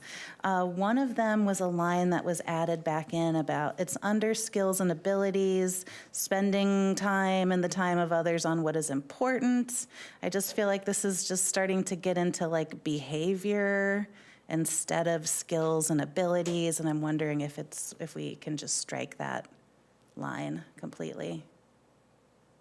I'll read it out loud quickly. Spends time and the time of others on what is important, can quickly sense what will help or hinder accomplishing a goal, eliminates obstacles, creates focus. This is a holdover from the original job description. I do think that the ability parts of that and the functional parts of that are represented in the job description, and we don't think we need to like get into, I would strike it if we can strike it. Commissioner Briscoe? I'm fine, strike it. Okay, done. Okay, my last thing. I noticed that globally in the document, when we mention tribes is, the T is not capitalized. And I'm just wondering if we have sort of conventions within the port of how we communicate and what would be like the best practices to make sure we're doing that respectfully. Yeah, so I'm not aware of any internal port procedure on that. My only basis for that is until we're referring to a specific tribe, the letter T would be lowercase. However, if there's direction from the commission, we can certainly change that in this document because it does refer to tribes throughout. Yeah. Do you have any insight on that, Commissioner Shepard? I typically will refer to specific tribes and then use capitalization and use lowercase capitalization if it's a generic term. Does legal have any input? There isn't really a legal standard in this sort of thing. We have our own style manual back at the firm. But imagine if it was cities, if you were talking about cities, it would be a lowercase c unless you were speaking about the city of Linden, and then you specify capital big C city. So I think what we're talking about here is fairly consistent across the board and not disrespectful because it isn't essentially being used as a proper noun. Instead, it's more of just a regular noun. And if that's the way that we are operating under that framework, I'm happy to move forward. And I think just to flag up for the future, maybe a possibility to create that sort of internal guidance for things like this. Great. So I'm confused. The internal guidance for what? I'm just, like if there are conventions of how we write about things and like, it's like a style guide. Holly mentioned having something like that. It's just for myself, my own curiosity about communicating about the work and making sure that we have sort of a consistent framework for how we're capitalizing and referring to different governments and, local partners and things like that. Other governmental agencies would have something along those lines, which were the documents that I found when I was trying to, do my own research online about whether or not this should be capitalized or not. And it seems like organizations sort of make their own determination of how they want to be consistent. Okay, I think we're kind of consistent with the United States, the way we're spelling things. There's a time you use the capital and a time you don't use the capital, and I think that's where we're at. Sure. Yeah, this is sort of a tangent. I'm acknowledging this is a slight tangent, but just sort of using this as an opportunity to mention that would be helpful. Okay. All right. Any other points? Nope. Okay. I just wanted to do a last check with Riley. Are there any of these edits that you find are going to be detrimental to our process of hiring the right candidate? No, no, I think all of these edits are helpful. I think they're valuable. I think the consideration on the qualifications is important. But I do think we're at the point where we're going to receive diminishing returns on spending time on the job description. I think that we have a healthy document that is representative, and I appreciate the feedback. I think it's a strong one. Okay, great. Is Ken still in the audience? He is not. Oh, okay. Any other questions or comments on this document, Commissioner Briscoe? No. Commissioner James? No.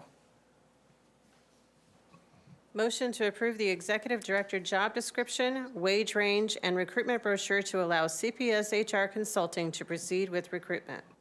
Commissioner Briscoe? Yes. Commissioner James? Yes. Also yes, carries 3-0. I just want to make one clarification. We are proceeding with my recommended wage range, not the alternative. I just want to clarify. Okay, thank you. Is that everybody's understanding? Commissioner Briscoe, is that your understanding? The, Oh, I thought we were going with the, I thought we were leaving the higher end open. yes, Riley had 3 ranges. One Right. was one she didn't recommend, one that she did recommend, and then there was a lower one. My current recommendation is $184,705 with a cap of $263,870. Yep, nope, I'm good. That's good. That's what we all understood, yes. Okay. All right, thank you very much, Riley. Glad to you. get this out the door. Moving on to action item number 4. Motion to authorize the interim executive director to sign and submit required documentation for compliance with the Washington State Clean Buildings Act. Hello.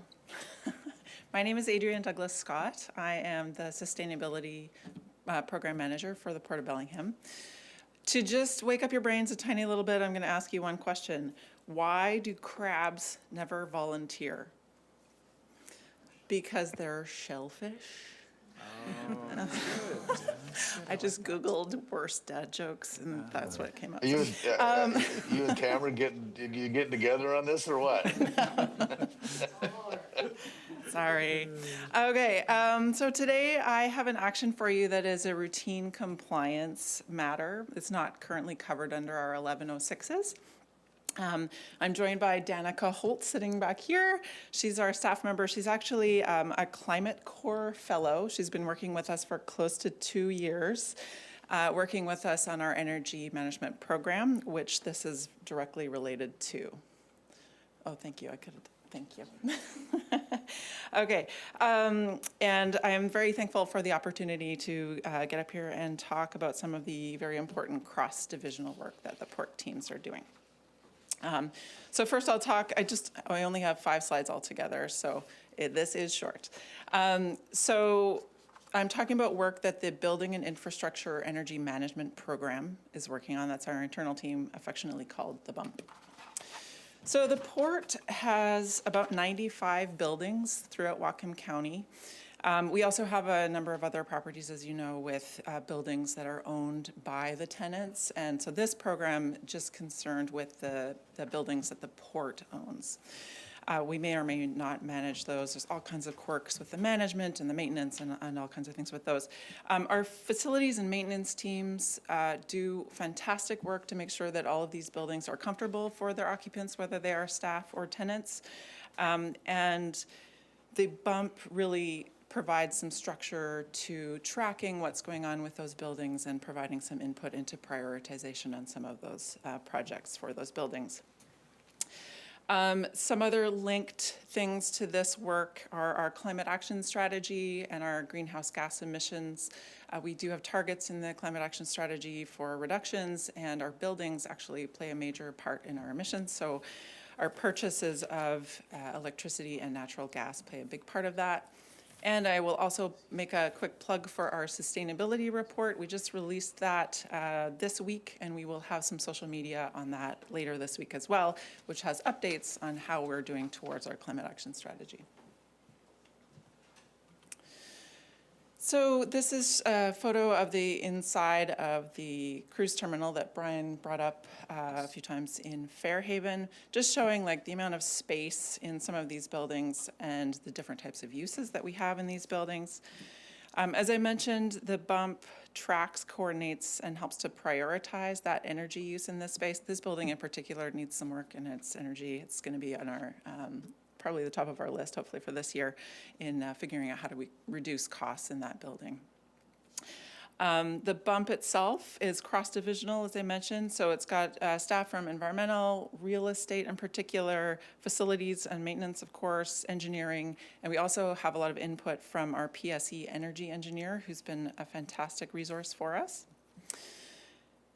So in addition to our climate action strategy goals, cost savings and occupant comfort, We are also driven by the Clean Buildings Act and compliance with that for all of these buildings, which is what this action is about today.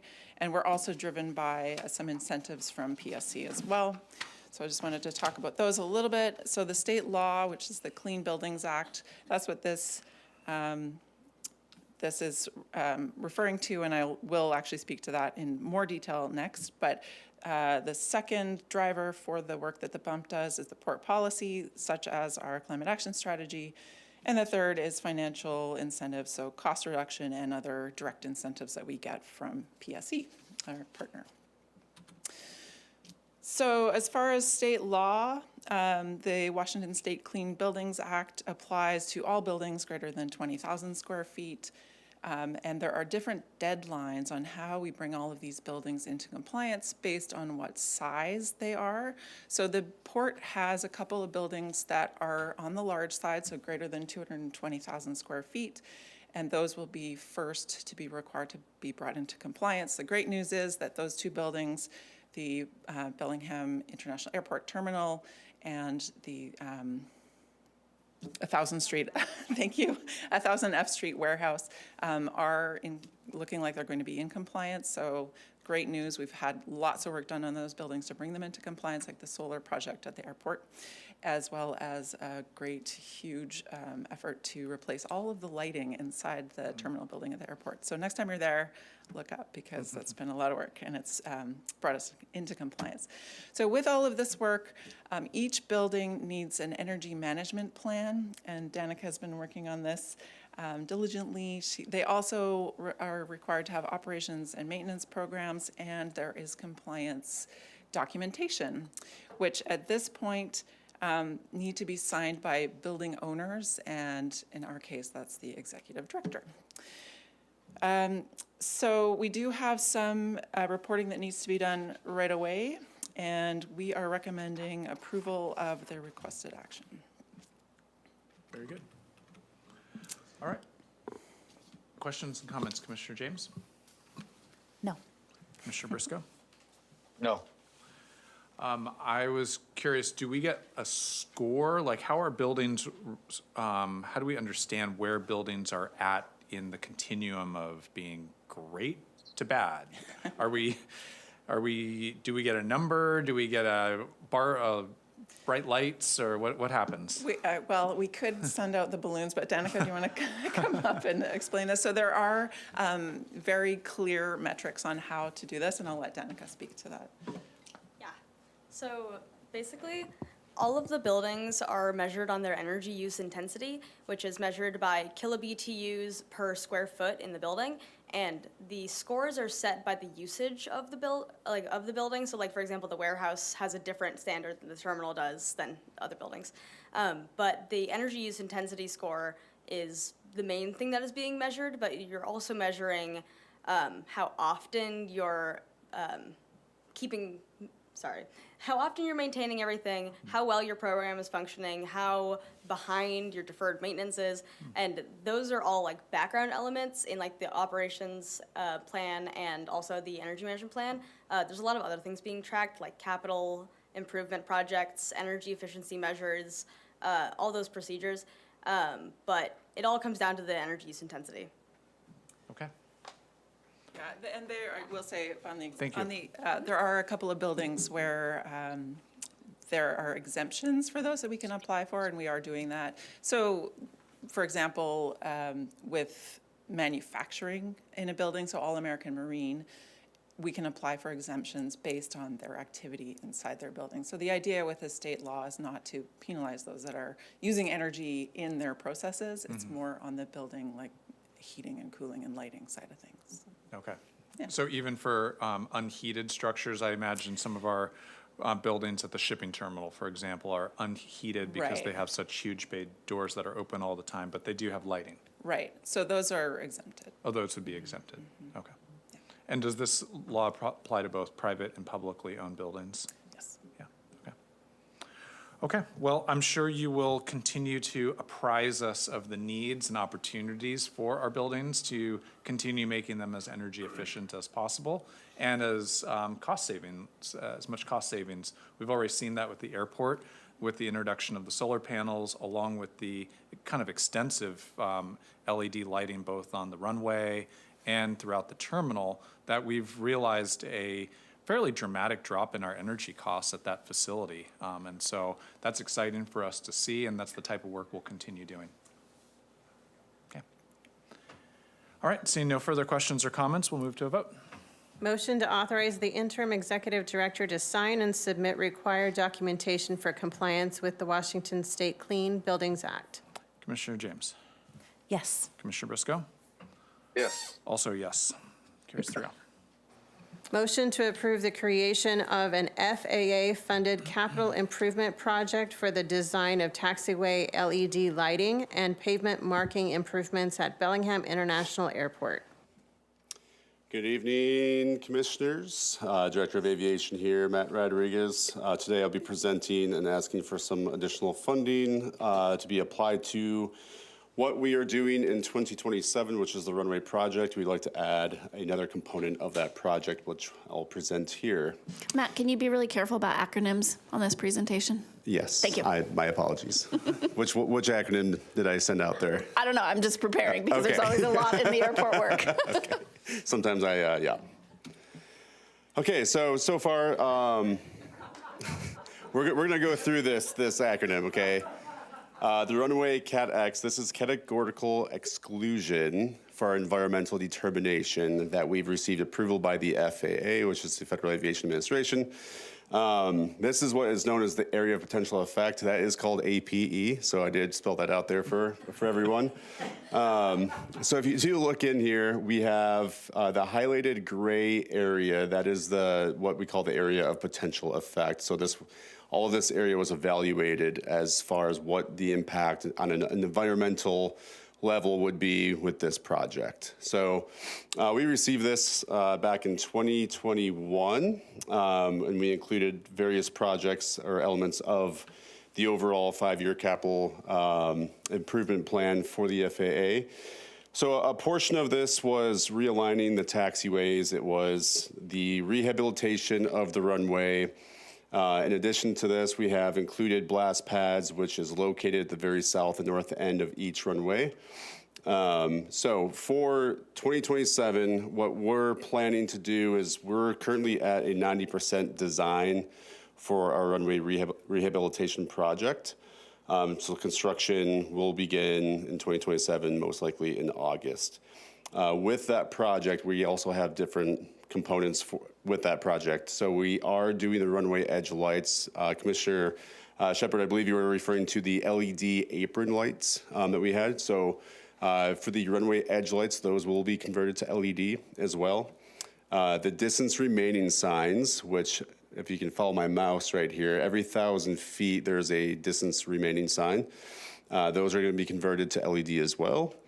Another part of this project is to relocate 2 of our taxiway signs.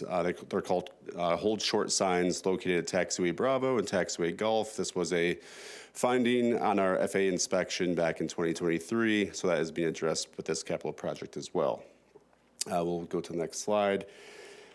So for this project, what we're doing is rehabbing just 24 feet of the runway center line. We're not doing a full 150-foot width rehabilitation. Why? Is because our pavement condition index is still in good standing. We had pavement samples, core samples taken over the summertime, and those results, everything outside of the center line is in good shape. The reason why we are doing the center line, or just the center line 24 feet width, is to address the center line crack. So ever since about going back to 2016, 2017, we had a longitudinal crack down the center of the runway. Various different methods of crack sealant was applied, as well as saw cutting and installing a rod and then having backfiller into that. That failed as well. So we're at the point now where we just need to rehab it and fix that joint in the middle of the runway. Also, in addition to this project, we are including 8-foot paved shoulders. So right now, Bellingham International Airport does not have paved shoulders. We have gravel shoulders. So standard is about 25 feet wide for standard or for shoulders. Why we're not doing 25 feet wide? Because that tacks on another 36 days of construction to the project. In addition to that, it adds a lot of impervious surface, which then we would have to redraw the design and include a detention pond to where we can catch the water runoff. With that said, with the water runoff, that was another issue we looked at. So again, going back to the area of potential effect, you can see this area, which we refer to as the northwest closed runway. We had planned to put a detention pond just outside of the hard surface where my mouse cursor is. Unfortunately, that area is just outside of our area of potential effect that was evaluated by the environmental review, so that is not feasible. However, as part of future projects, we're realigning our taxiways in accordance with the regulations, right? And we have already done so with Taxiway Foxtrot, which you can see right here.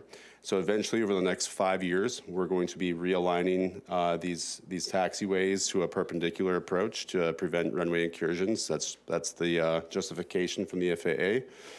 So as we look forward to how do we best plan for future projects while addressing some of those areas into this overall shutdown is being evaluated between the airport and its consultant, Mead and Hunt. So what we've discovered is that A, we cannot have a detention pond because that was outside of the area of potential effect. So what we can do is we can remove impervious surface, right? Which means this gray area on the northwest closed, as well as Taxiway Charlie, would be demolished.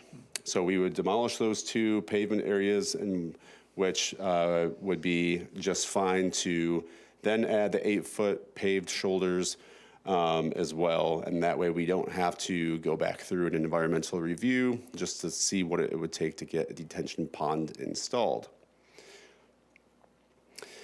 So as of right now, as it stands, with our 90% design completed, the runway construction cost is estimated to be at $8.2 million. Again, the fiscal year 26 FAA funding is at 95%. So the port share would only be 5% for 2026. So that is what is currently estimated today at the 90%. That can change, of course, when we have bid openings, et cetera. What I am asking from the commissioners today is to approve another component as part of this project.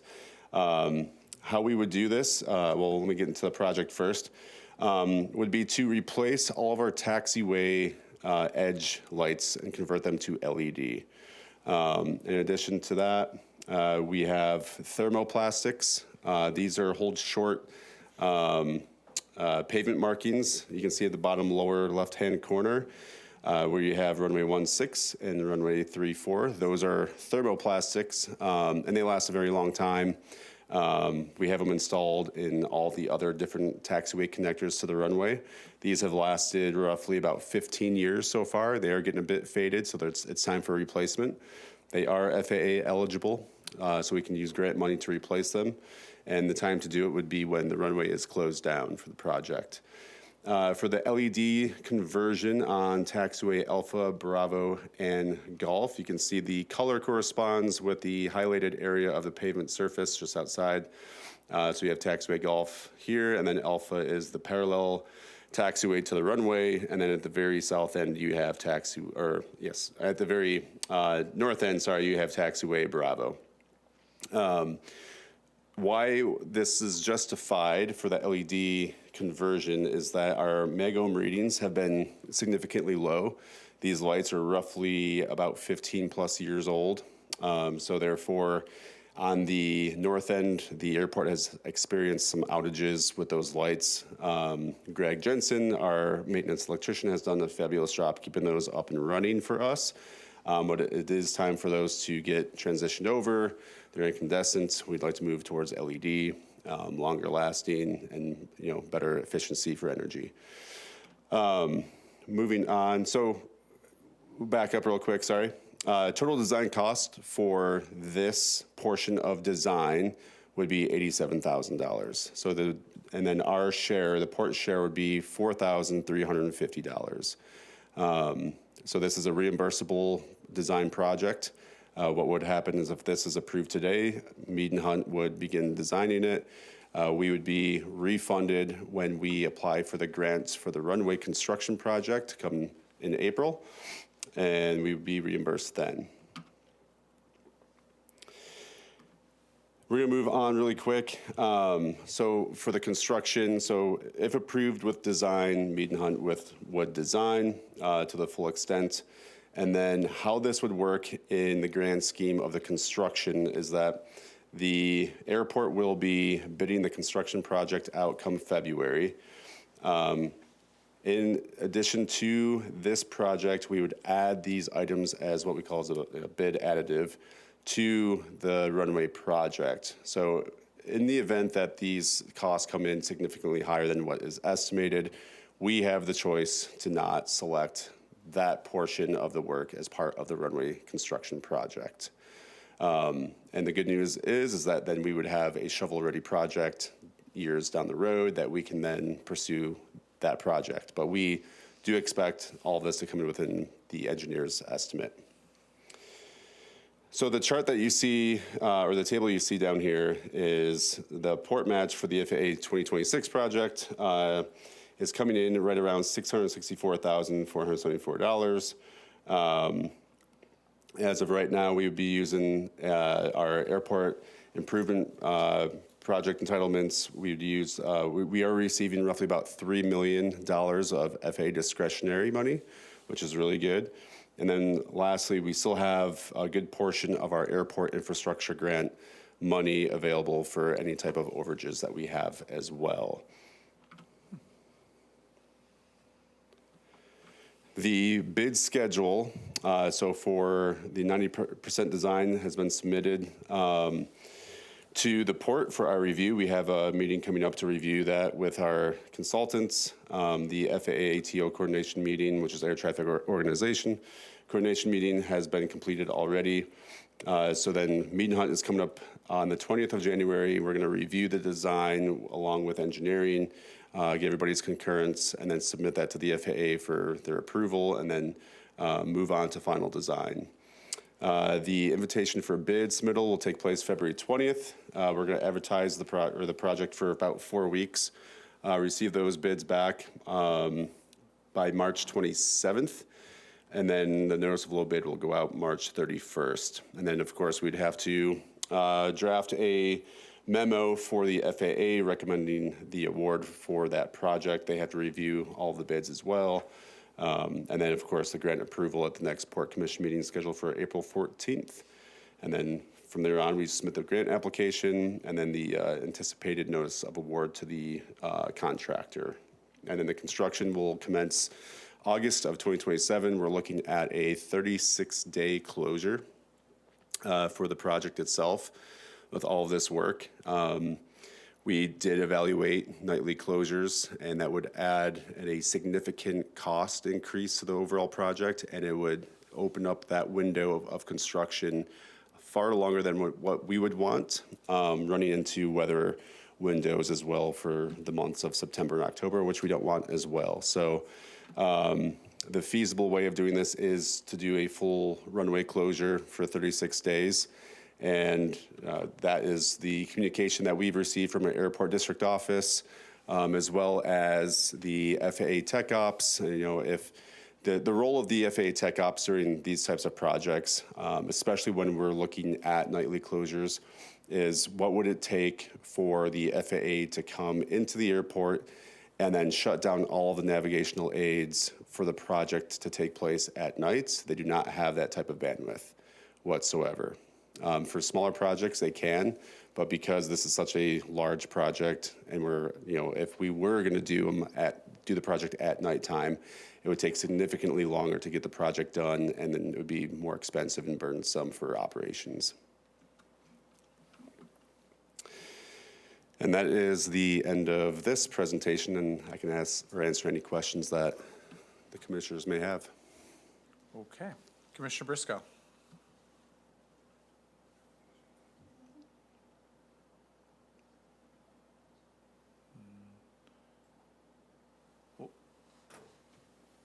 We'll come back.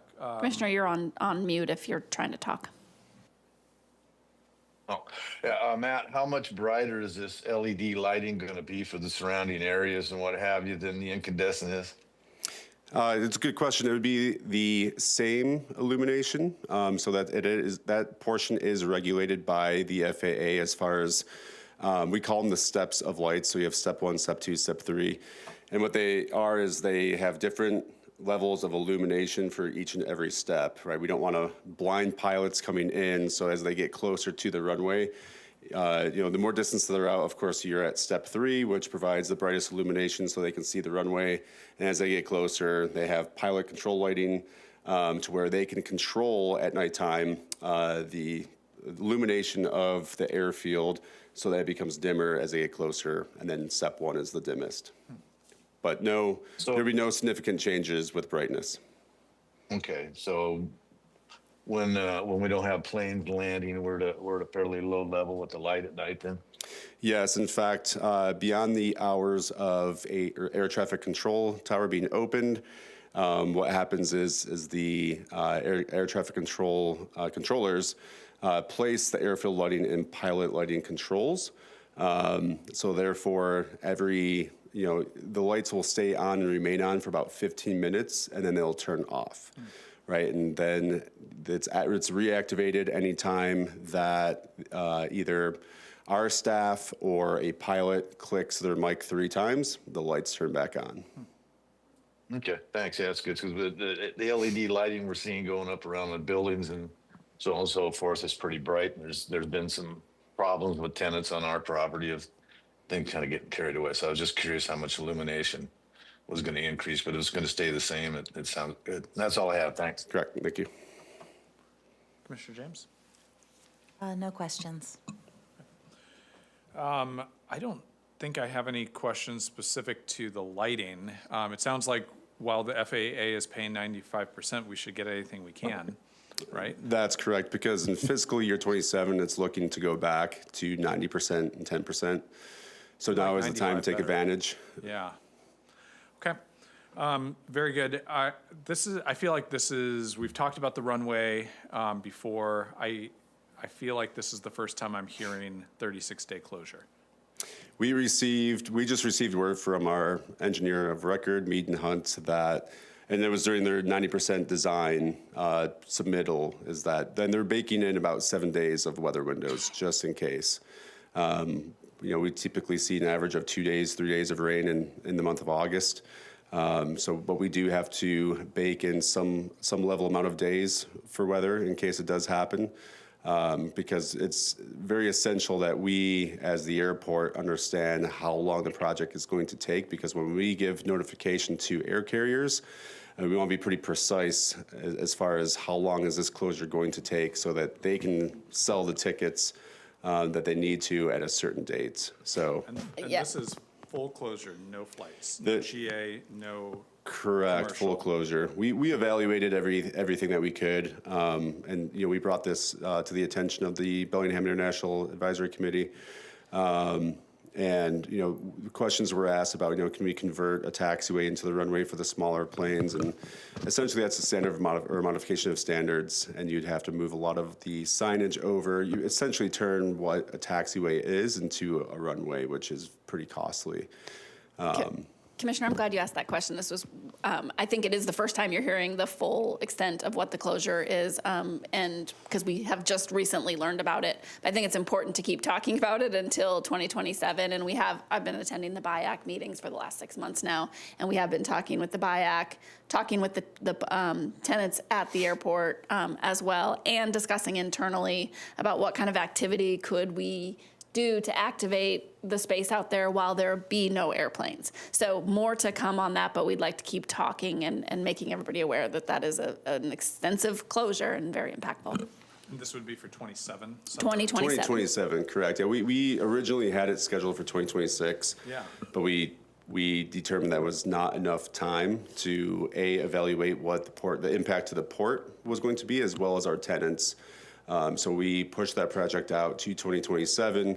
In addition to that, I believe we had the schedule construction window starting at the end of August would be pretty worrisome in the event that weather does occur in September, which is likely hit or miss. So we want to be able to step back, have a good plan moving forward, understand the impact, and have a better approach to solutions of our tenants' concerns. Exactly right. When we got that 36 days, we were like, 2026 is too soon to be able to mitigate for impacts. Yeah. Well, maybe we can schedule another session to talk about this more. It just gives me concern that we're going to close a major facility for that length of time. It feels like that jeopardizes our partnerships with our airlines partners, our tenants, and just use of a critical piece of infrastructure that we're trying to market. And this feels like it's sending the opposite message.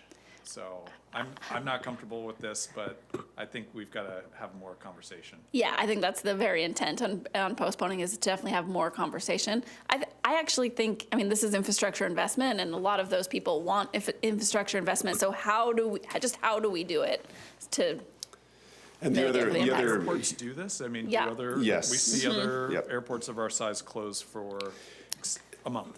They do, and it really varies on the funding available. Now, some airports, they will kick in additional funding for the project to be expedited, but they're going to be working around the clock, which is then going to be increased costs to the project overall. Which, if we're trying to keep in mind the 5% of the local match, that's coming out of the port's budget.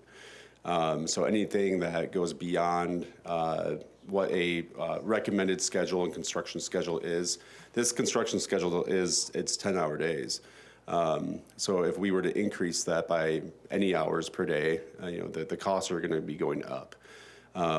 So we can have further discussion about what that looks like. We can explore options, and we can get the engineer Mead & Hunt to just evaluate kind of what those costs would be if we were to expedite the schedule, let's say to 20 days or maybe even 15 days. We can bring that back and have a discussion about it. So I know we'll address this more, but if we tried to strive for a 15-day closure and increase that to, say, a 20-hour workday, would the FAA still pay in at 95%? Understanding our port match would go up, but the FAA would carry their same. Correct. And 95% would remain in place. We would definitely use up a lot more of our entitlements. So, the entitlements that we receive every single year, in addition to that, our airport infrastructure grant money, this would definitely would delay future projects in the future years coming to us. So we would kind of, that would be the risk, is that, yes, we can get this done quicker. However, now these other projects are going to have to be delayed until we can accrue more of our entitlement money, which would kind of change our outlook with the infrastructure projects at the airport. Okay, well, maybe let's put this on the list Yep. for some internal conversations to move forward and. More discussion, lots More more discussion. discussion. I think we need to Commissioner Shepherd. shorten this. Yep. Mr. Shepard? Yeah, go ahead. Yeah, I think we, coming forward is fine, but I think we need to make a decision right now if we want to know what it's going to cost us if we ask for a shorter time frame. I think that we need to just ask, a head nod or whatever to move that forward. I don't think we want to wait till next meeting to decide what we want to do. I think that we don't need to decide we want to shorten it, but we need to have those numbers and that paperwork in front of us as soon as possible. Yeah, I think that's correct. Understood. And if I may, the presentation I showed today with the design and even with the construction portion that would be part of this runway project has no impact on the schedule. Correct. Right. Okay. Well, if you could work on getting some of that documentation and some numbers for us to help us understand what some of those other options would be. We can do that. Okay, thank you. Matt, I have one more question for you. Yes, Commissioner. Give me an idea, something I can think about for how many flights are we going to be shutting down for that 30-day period versus if we shut it down for 10 to 15 days, whatever the minimum is we could do? What kind of flight numbers are we talking about there? For commercial wise, it would be pretty, I mean, that's a pretty busy month, especially for Allegiant. It's the same for our fixed base operator. That's one of their busiest months, which is the summer months. We would have to review exactly what kind of previous years look like. I know we've been working with accounting to see what the overall impact was going to be to revenue, which includes all those things that you're asking for. So if you guys can give us a little bit more time to do our analysis and see what the losses are going to be and the full impact would be, we can do that. Yeah, because one thing that concerns me a little bit is, this is federal money. And federal money's been disappearing, so I'm not so concerned about federal money in the future. And correct me if I'm wrong, but the FAA is the federal money grant. So we don't know what that federal money in the future is going to do anyway. So I'm not really super concerned that we're going to lose a whole bunch because it may not be there anyway. Yeah, and I think when we're looking at the costs, we've got to factor in those loss of revenue from all those flights and just the community impact. So we'll look forward to that. Okay. Next updates. Sounds great. Thank you. Thanks, any Matt. other questions on the action item in front of us? I just need a little clarity on what the update process means. Does that mean that we're tabling this until we get more information, or we're moving forward with the stipulation that we'll keep working on it? Yeah, my intention is that we will move forward with this vote to authorize the spending for the lighting project and design. And then we'll look for Matt and his staff to work with Tiffany to have all of us updated on some other scenarios that are possible for shortening the period of time that the runway would have to be closed for a construction project. Got it. Thanks. Motion to approve the creation of an FAA-funded capital improvement project for the design of taxiway LED lighting and pavement marking improvements at Bellingham International Airport. Commissioner James. Yes. Commissioner Briscoe? Yes. Also yes. Carries 3-0, and that concludes our action items. Thank you for everyone who stuck with us for a long meeting. We have a public comment period that follows our regularly scheduled agenda, and anyone in the room who wishes to provide public comment, please approach the mic. Thank you. Just let us know who you are and provide your comment. I think that I had to turn that off after I used it.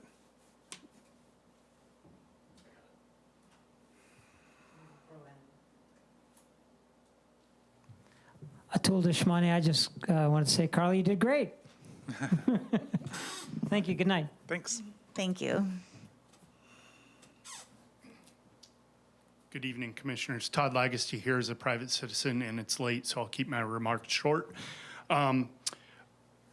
The issue about the airport and the runway reminded me that in 1986, my Boy Scout troop came here from Corvallis, Oregon, and we camped out on our way to Expo 86 at the Bellingham International Airport. And so as that airport shut down for that, I really appreciated your idea about activating that space, and I'd encourage you to, really think outside the box. There's probably a lot of groups or organizations that would love to take an opportunity for that. It's a unique space, right? And so just throw some spaghetti against the wall. Stunt driving courses always need spaces like that. So, and then the other thing that I wanted to mention tonight is I went to the Fairhaven work study session, and it was really good. I really appreciate the stuff you're doing there. As you consider the information that's being provided, to make strategic decisions, I think one of the things that was left off was the economic impact of those buildings as you're considering which ones to prioritize or not prioritize. And what I mean by that is each building on those pictures should have their gross domestic product that they do, how much sales tax revenue they bring in, how much B&O tax, how many jobs they have, what their wage package is. Not proprietary information, but what is the benefit to the public that the port is doing with all of their properties? And it's a really easy way to visualize that. So thank you. Anybody else wish to provide public comment? Anyone online? Okay. All right, we're going to move to other business. Carly, this is your first other business session. Other business is open for any commissioner to bring up anything that they wish, and for us to discuss internally or provide to staff for future work. I'm going to go ahead and start with you for our other business today. I do have other business, but I don't think it's like, there's no rush for today. I know it's late, so I'm happy to bring it to the next meeting. That's just fine with me. Commissioner Briscoe. And Carly, if you got something to say, you should say it. We're going to be here a little while. I have other business to do, so I would give the floor back to you again if you No, you go for it. Okay, all right. Where do I start here? Well, I'm going to start with the acronyms. I was thinking about acronyms before Katie spoke, and she did a very good job of every time she said something, she started with the full explanation first and then used the acronym. And I'd certainly like to see our port staff start doing that. I even struggle with acronyms at times trying to figure out what we're talking about because there's nothing up on the board that tells us what something is, and then all of a sudden we got this new acronym, something's changed. And I know the people that do watch the meetings, some of them struggle with that. And I've asked about 8 years ago, I think I brought the same thing up that, and then they brought me an acronym list. Everybody made an acronym list for us. I could catch up, but the public doesn't have that, and then they're not. I think what happens is in our everyday jobs, we all get used to those and we forget that the people that aren't in that job every day don't understand a lot of what we're talking about. So if we could try to, state the full name of whatever it is and then go to the acronym, I think that'd be helpful for everyone. So there was something brought up tonight and it's been festering for a while. It's these articles with the Northwest or the paper that Pat Grubb does there. And I haven't responded to it because I think as a journalist, Mr. Grubb's a little out of line with what he's doing. He's using names of our staff now, which stresses those people out. He really doesn't have to do that. I don't think he's been very professional about this at all the whole way. I don't think he's done his research. He certainly hasn't talked to staff up to my last time of being in the office and talking with staff about some of the accusations are made and how we do things. I don't think he fully understands a lot of the things that we do or used.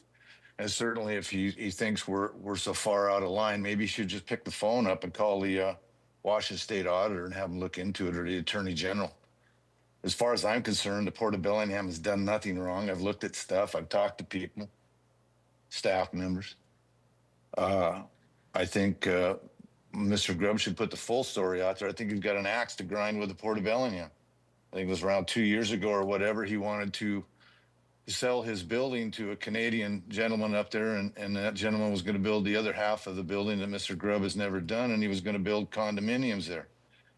And he came to us and wanted us to allow him to build condominiums on our waterfront in Blaine, which we don't have much waterfront in Blaine to start with. So we said no. It wasn't in the comprehensive plan anyways. And people are going to say, well, you let them build them in Bellingham. Well, if I'd have had my way and been here when the Harcourt thing was going down, we wouldn't have condominiums there if I could have stopped it. I don't think they belong on our waterfronts. So that's my response. I'm not speaking for the commission. I'm speaking as a single commissioner. I think things have gotten a little out of hand. I don't think he did all the research he should have done. And if he believes that we have been, I guess he's calling us criminals to some degree, we're breaking the law. We've not done that. The Port of Bellingham has been within its jurisdictions with everything we've done. And certainly if we were outside of jurisdiction somewhere, it was not done intentionally, as he seems to point out that we're doing things intentionally. If there was a mistake made, it was not intentionally, it was unintentional. So, enough of the articles. If you want to get everybody upset that you're doing a good job of it, no one has responded because there's really nothing to respond to other than someone that's upset with somebody and thinks he's got a bone to pick. So that's my rebuttal. For the gentleman that was in the audience tonight, I gave a rebuttal. That's where I'm at. There's nothing to respond to. But that's my opinion. That's not my fellow commissioners' opinions. I don't know what they have to say about it, but that's my response, and that's all the response will be. Carly, a suggestion for you, something I do, and it shortens the meetings up a little bit for us. Tonight we had a short consent agenda, so with some nights, as you saw here previously, we almost had the whole alphabet on there. When the agenda first comes out, I look at it, I go through the consent agenda items, and if I have questions, I get hold of staff before the meeting and try and straighten that out. And if there is something on there that I think needs to be discussed openly so that people may understand what it is, such as like you did the vessels tonight or whatever, I kind of do it then, but it can draw the meeting out lengthy if we have a lot of consent agenda items and each commissioner asks questions for 3 or 4 of them. So I try to get all my answers prior to the meeting. So just a suggestion for you. And Mr. Survey, my name is Bobby Briscoe, the guy in Blaine. And I will say that I don't know, I guess I need to explain this again because everybody seems that I've talked to, and not everybody, but a lot of people have said, gee, now the commissioners can all talk to each other. It's not exactly the case. And Holly, correct me if I'm wrong, jump in anywhere here, but I've talked to you about this multiple times and I've explained it to people multiple times. 5 commissioners does not mean all the commissioners can run around and talk to each other. The commissioners can talk to each other, but only 2 commissioners can talk about the same thing to each other. If 3 commissioners are having a meeting together and talking about the same thing, that's a quorum. You can't do that. If 2 commissioners talk about something at the terminal, a particular thing at the terminal, neither one of those commissioners can go talk to another commissioner about the same thing.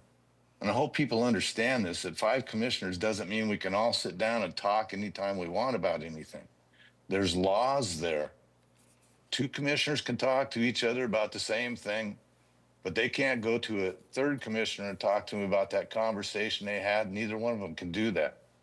So the thought process that we're going to get a lot of things solved because we can go talk to each other about all this stuff is not exactly correct.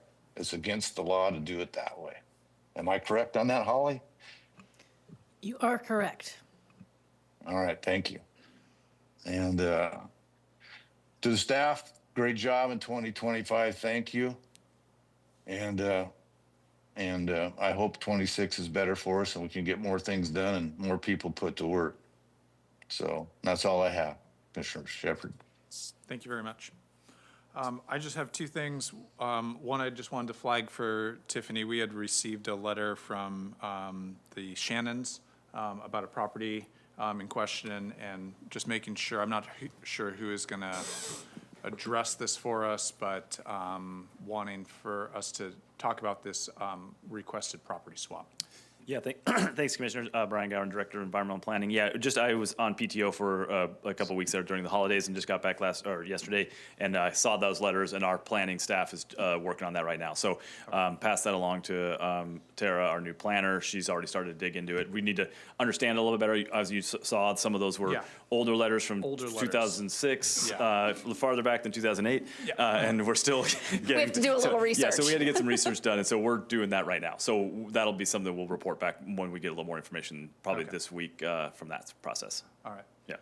And my only other question is, do we know if the construction will be concluded for the Rivian chargers prior to Fire and Story?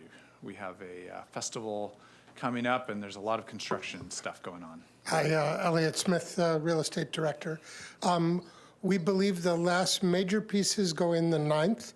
It is unlikely that they are 100% completed. We had quite a serious storm, as you may have noticed, filled all the trenches with water, et cetera.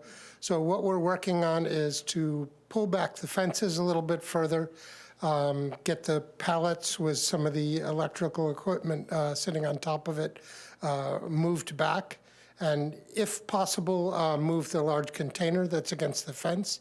The main point is that we address public safety, that emergency vehicles can get in and out as they're supposed to, that pedestrian traffic can remain separate, and we still have a good event. We will need to avoid one part of the lot. There's a small chance they finish ahead of time, but that won't be far enough ahead of time to really do adequate planning. So we're doing the best we can to work with them and make sure we've found a way around it. Unfortunate for the storm for many reasons, but we'll find a way forward on this one. Does that answer your question? Yeah, that helps. Okay. And I think we probably have one more meeting before the Fire and Story, but we are looking forward to Fire and Story coming to the Bellingham Waterfront. Yeah. And tickets are on sale, and another great event down at the downtown waterfront. Okay, any other questions or comments? I have a couple other business items. Good. You want to go? Sorry, I'm sorry. No, it's okay. I just wanted to thank Commissioner Briscoe for the advice, and of course, I'm always open to, I have a lot to learn, so open to advice from either of my fellow commissioners. I'm just going to have a lot of questions, especially as I get going, so I do feel like I want to be respectful of time and willing to forego other business so that we can all watch me learn and, learn from me and my questions. So just wanted to say that I appreciate the advice, and I'm going to have a lot of questions. That's okay. Yeah, that's good. That's how you learn. So I have a couple just to address a little bit about public comment and the articles and sort of that elephant in the room. Happy to address it in a way that's not reactive, and I think you'll begin to see that. I've been talking with all of you, obviously, about that, and messaging to Port staff. I stand behind the integrity of our process and our contracts and accounting and our staff. I do think there's an opportunity here to educate the public and how our process works, so I'm looking forward to the next few months in creating. Our social media team is working with our accounting team to create some educational pieces that talk about the process and what it looks like to work with the port and how we make that decisions. What I do think you will continue to see are things like you saw tonight, which is talking about those contracts and those process and our budget. So we'll do maybe a better job about talking about that. I don't intend to be reactive individually but happy to provide transparency and discussion. And I stand behind our staff 100%. So that's my first item. My second item is Brian will lead the meeting on January 20th because I will be out. And so he has agreed to have the 1106 discussion, which we need to get approved at that meeting. So more to come on that. And I know we've gotten a lot of input and I've had a lot of discussion individually with each of you. So thank you for that. Brian will lead that meeting. Wanted to remind, as we talked about the 1106 and our purchasing processes, wanted to remind this commission about the January 29th annual commission development workshop. That's also part of that comprehensive calendar that we've published now that include the planning meetings, budget discussions, and that workshop. And that workshop's really to set up the onboarding of 2, potentially 3 additional new commissioners at this time next year. And so even though we have some tried and true commissioners sitting on our board, I do think it's a really valuable time for commissioners to sit across from directors. They'll be participating in that as well, and I'll be getting that agenda out to this group this week. And then the 2 more, sorry, quick. Wishing the airport good luck on their FAA inspection. I was out there yesterday, and the FAA inspector, Scott, I can't remember his last name, is out there, and so they are going through that. So appreciate you, number one, saying all of the acronyms all the way out tonight, and being here, because I know it's been some late nights out there for the inspection. And then the last one that I think there'll be more to come on this, we did have a fairly significant medical emergency in our maintenance department this week. And I'm going to keep it very non-specific, obviously, but the team at the maintenance shop did incredible work. They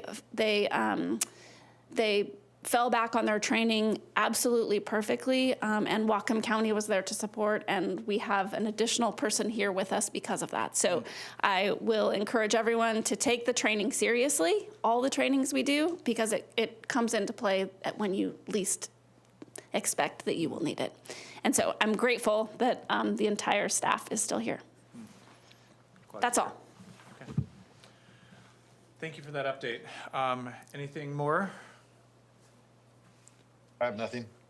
Hearing nothing, we will adjourn.